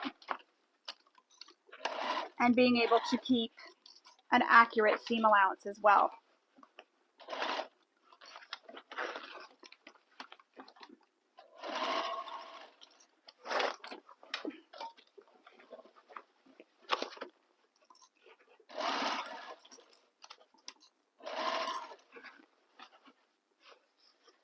Now just make sure that your lining is nice and flat underneath too as you're sewing along. I can see this one clip here. So that's how it looks. I was able to get right past, so my hardware is right here, but I was able to keep an accurate seam allowance and just go right past it with no issues at all. I'm just going to remove this for now. So I sewed that whole top edge. Now we're going to turn the lining to the right side. So you just pull it up. That's the nice thing about the way this was done, is you just have to pull it up. We're not flipping our bag around too much.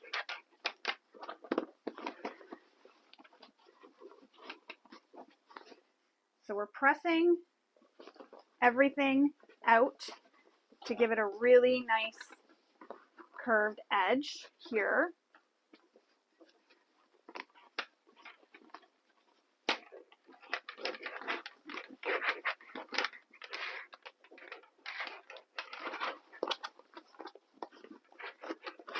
Now I'm going to take this to my iron and I'm going to press this top edge here just to give it a really nice press around the top of the bag so that I can top stitch all the way around. The only place I won't be able to do that is here at the top where the flap is. So I'm just going to make sure I get that pressed out really nice. But already you can see how the bag is looking. When we pull these straps into the side, into the front, and then you have your flap, which will cover over it, and you'll have your lock here. It'll all come together beautifully when we're done. So I'm going to go give this a press with my iron, just the areas where I can press it, just to really make sure I get a really nice top edge when I go to top stitch. And then I will come back and we will top stitch our bag And then we will finish closing everything up and attaching the rest of the hardware. So I've given this a press as best I can because I use that vinyl for the top here of the flap. And I've switched my thread so I can have a black thread. And what I'm going to do is I'm going to start top stitching just where my bag is with the black fabric all the way around, stopping, then back stitching. And when I get to the flap, I'll switch back to my white thread on the top and keeping the black on the bottom. So I'm going to start at the end here. And this is just a preference for how I wanted to stitch this. You don't have to do what I'm doing here. I just really want these threads to match. I don't want to draw any attention to any of my threads because the base of the bag has that beautiful design. So I really want to keep that the focal point of my bag. Now I've switched to that zipper foot because it's going to help me get past this hardware without hitting it. And I'm just going very slowly around the hardware so as to not hit it. And the nice thing is my zipper foot that I'm using, it's the exact width of the top stitching distance that we need to use. And I just go right past that hardware.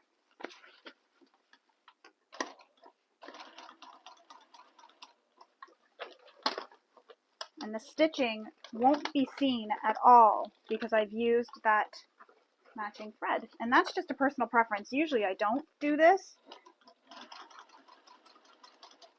But again, I really want the focal point to stay on the flap of the bag and the fabrics that I used.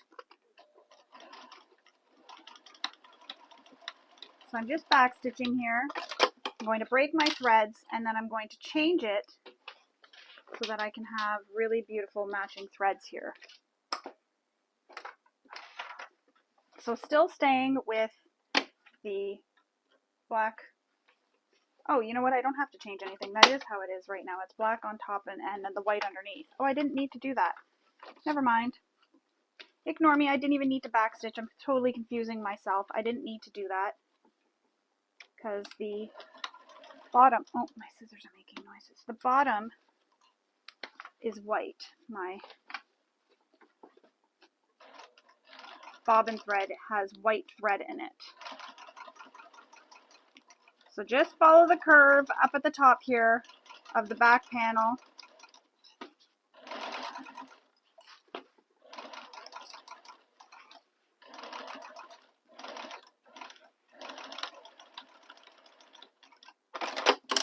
My mistake. So it is white.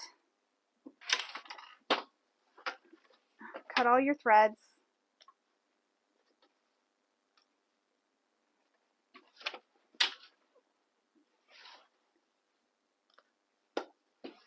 So see how you don't see it?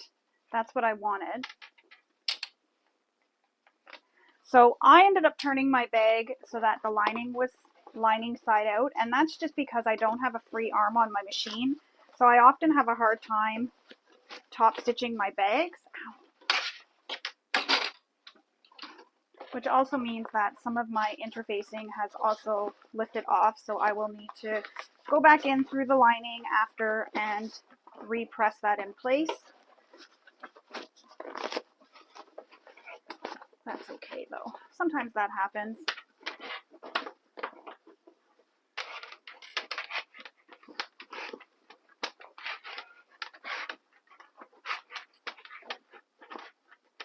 So you can already see it taking shape.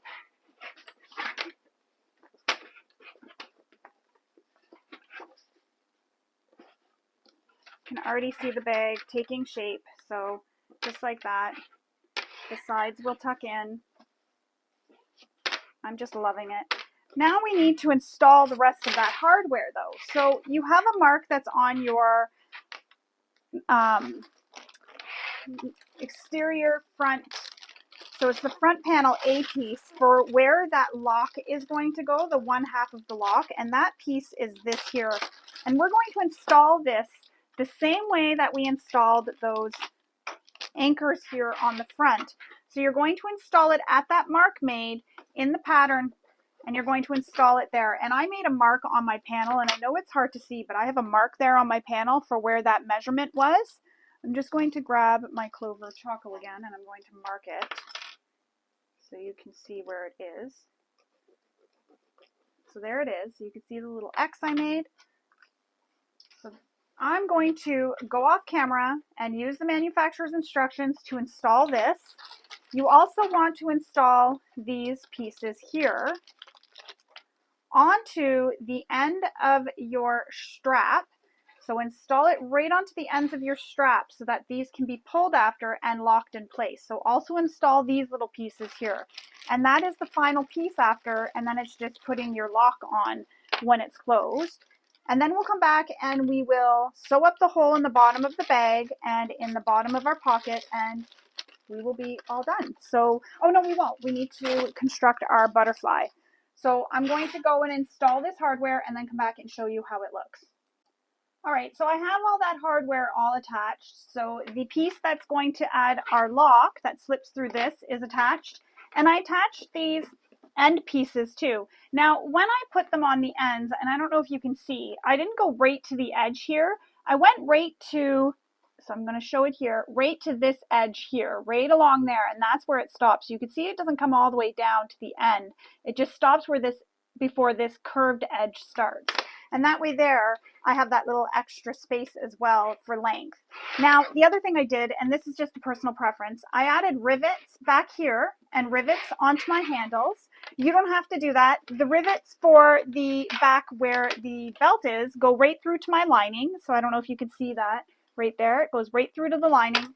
But the other ones, I just pulled the lining out and I was able to install them in my handles. And that's just for some extra security, and it just adds a little bit more decoration too, especially to the back where there's not as much hardware. So now that that's all installed, and I even put some tape to cover the prongs of that big piece here, we need to now close the lining up. So we're going to pull the lining up through the opening in our pocket. So it's going to feel a bit weird because we're kind of smushing everything through the bottom. So smush it up through the bottom of the pocket and then line up your bottom edges. Clip them in place. And then we're going to sew along this bottom edge. And once we have that sewn, we'll then box our corners. So clip them in place.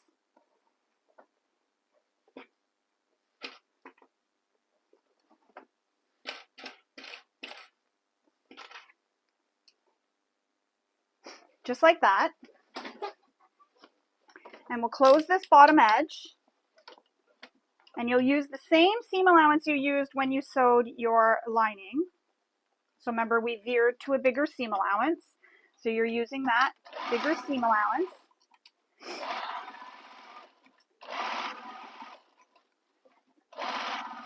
And it is going to feel a bit awkward because you kind of have to maneuver this to get it straight and sort of push it around, pull on it. But you can do it. Sometimes I don't trim threads in this area because it's going to be tucked into the bag. Now, to box the corners, you want to pull these edges and line up the side edge of the side seam with the two seams, so the side seam and the bottom seam, and I'm going to nest my fabrics. And what that means is those two seams, I'm going to have one going to the left and one to the right, and that'll help line up this seam on the side with the bottom seam. So I'm going to clip that in place and repeat that for the other side. So grab your fabrics. You may have to pull them out a bit more. And you're kind of smushing your bag right now.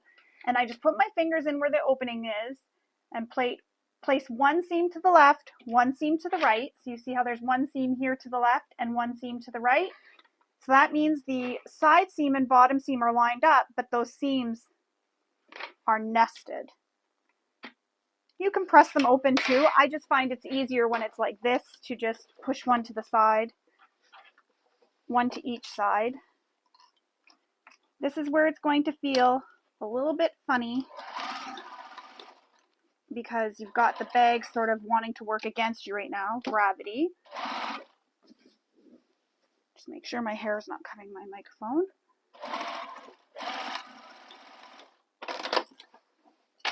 So there's one side sewn. Pull the other side out as much as you can. And remember, keep those seams nested, one to the left, one to the right.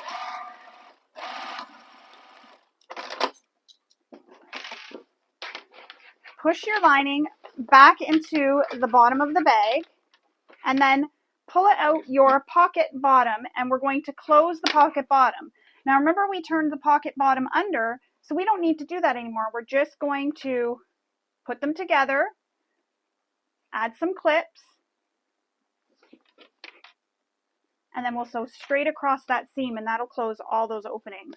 And before you close up the bottom of your bag, I should have mentioned this before, if you want, you can go back in and fuse your interfacing, any interfacing that's come loose, or you can just do it once all your bag is all closed up, and you can just go in with your iron and press it, which is what I like to do at the end. I give it a really good press at the end. So now we're going to sew this bottom closed.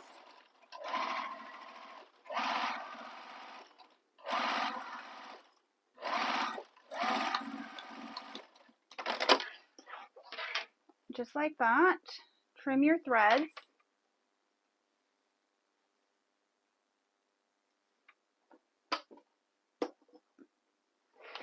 Push the pocket back into the lining. I'm just pushing on the corners. Keep it closed.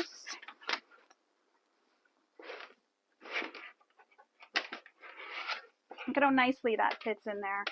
I know it's hard to see, but you can see how nicely it fits inside the bag. And then the final thing is to close your bag. So you just have to, I wouldn't recommend really pulling on these. I'd be worried about breaking it. I just sort of would push it. You fold that so that that goes over all the bulk. Your flap will come over the bulk. Push the sides in. So push the sides in, and it's going to be pleated on the sides. And then you've got to put your flap through that one bridge. So that hole in the flap goes through the bridge.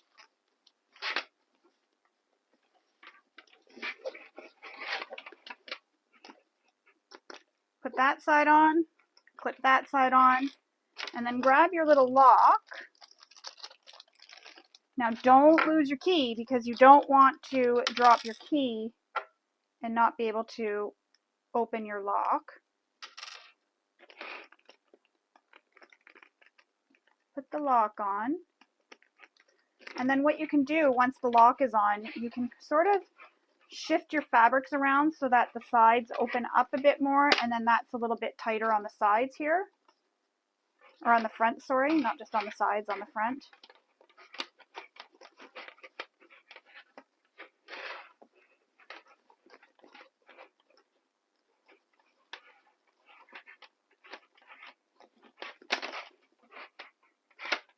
Oops, I forgot my handle's supposed to go up. Whoops, daisy.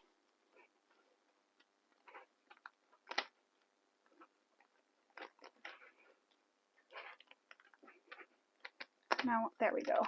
Just sort of pops. The handle has to go up before you lock it. You want your handle up.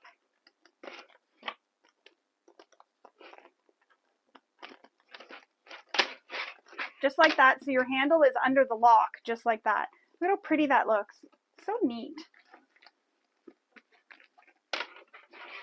Now, if you can get the fabrics to come out the side edges a little bit.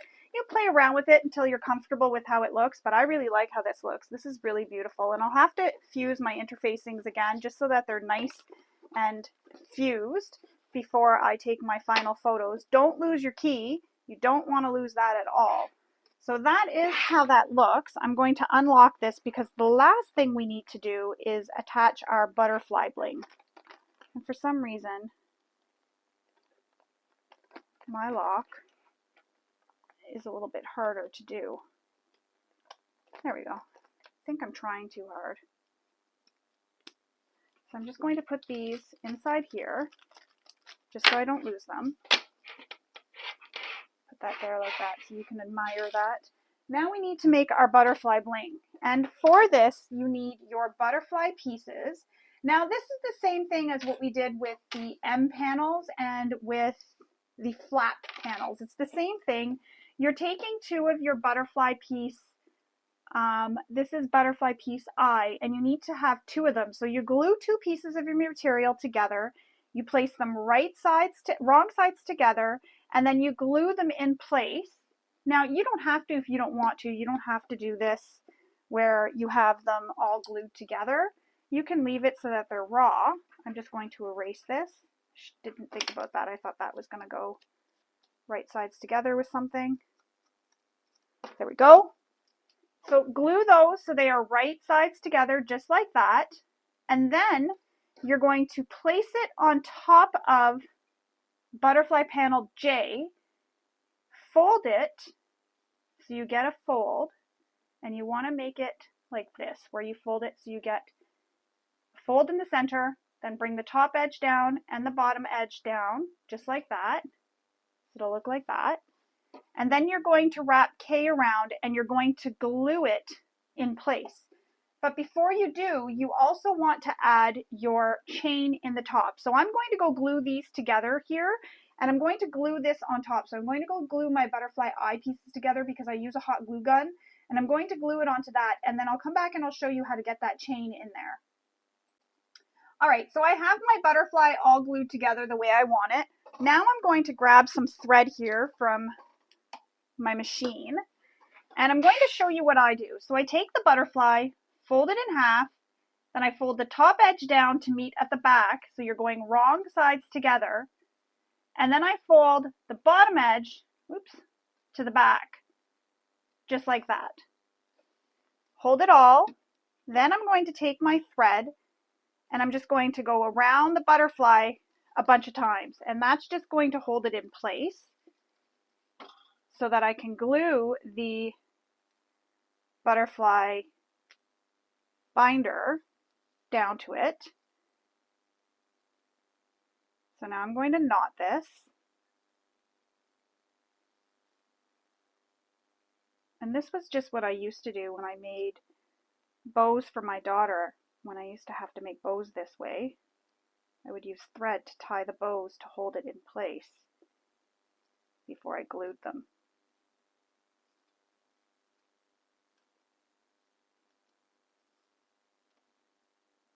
So just tie your knot a couple times.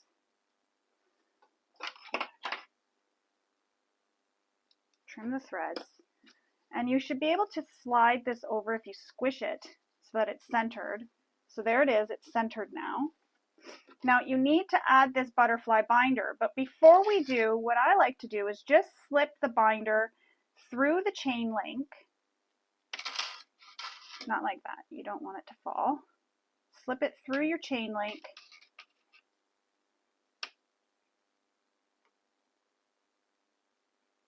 And then this will be at the top. So you glue the binder down to the front, then push your chain. I wonder if my glue gun can reach. So I'm just going to glue this off camera to the front here. So I'm just gluing it. So I've just put a dab of glue into the center there. Now I'm going to put this down and I'm going to hold it there just till it dries so that that doesn't shift on me. Little piece of glue there.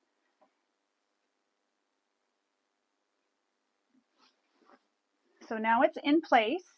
Now I'll take my chain and feed it through the binder. My hands aren't cooperating today.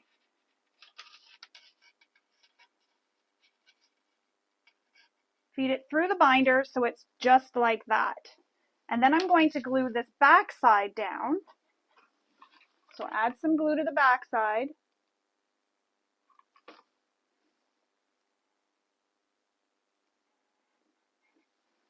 just like that. So the back side is glued, and I still have the chain in there, and the chain is kind of glued in there too, so it won't move. I've added some glue just where the chain is, just to sort of keep it in place. Now, this is going to be too long on this end, so I'm going to trim that up so that it's even with the bottom of the butterfly. So just like that. So I've just trimmed that off. Now this piece here, I'm just going to bring it up and glue it in place. So this bottom piece, bring it up and glue that in place.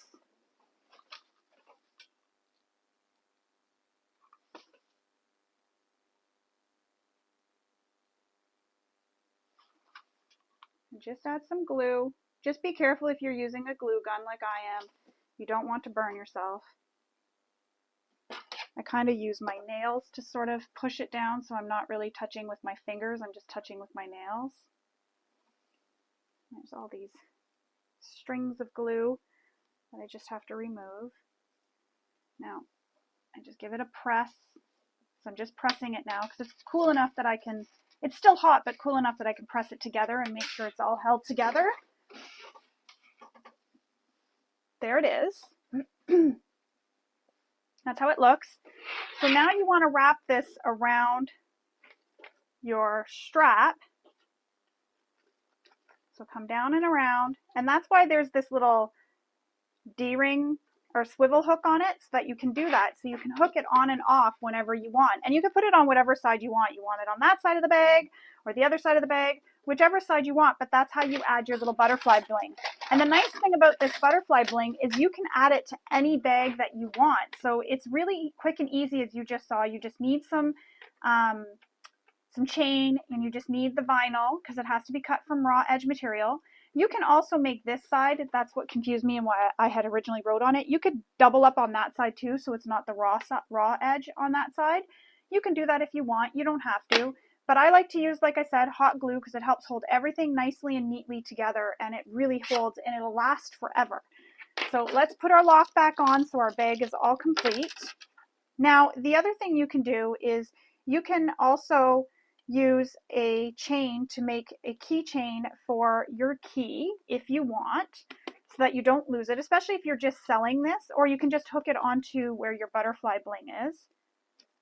So put your butterfly bling on, your key on, then attach it to your butterfly bling, and you have it all together just like that, and it's just right there, easy for you to grab. So see how it's hanging with the butterfly, and it's easy for you to grab when you need it to unlock your lock. So see, it's all locked up. So there you have it. Your Becca bag is all complete. Now you're ready to take it out and show it off to the world. But before you do, don't forget to take lots of photos, because we all really want to see your beautiful completed Becca bag and really want you to show it off. Don't forget to post it in the Facebook group, and also use the hashtags given in the pattern so that we can all find your bags and be able to ooh and ah it with you. I hope you enjoyed this tutorial and maybe picked up a few tips and tricks along the way. Thank you for sewing with me. I hope you all have a wonderful day. Bye and happy sewing.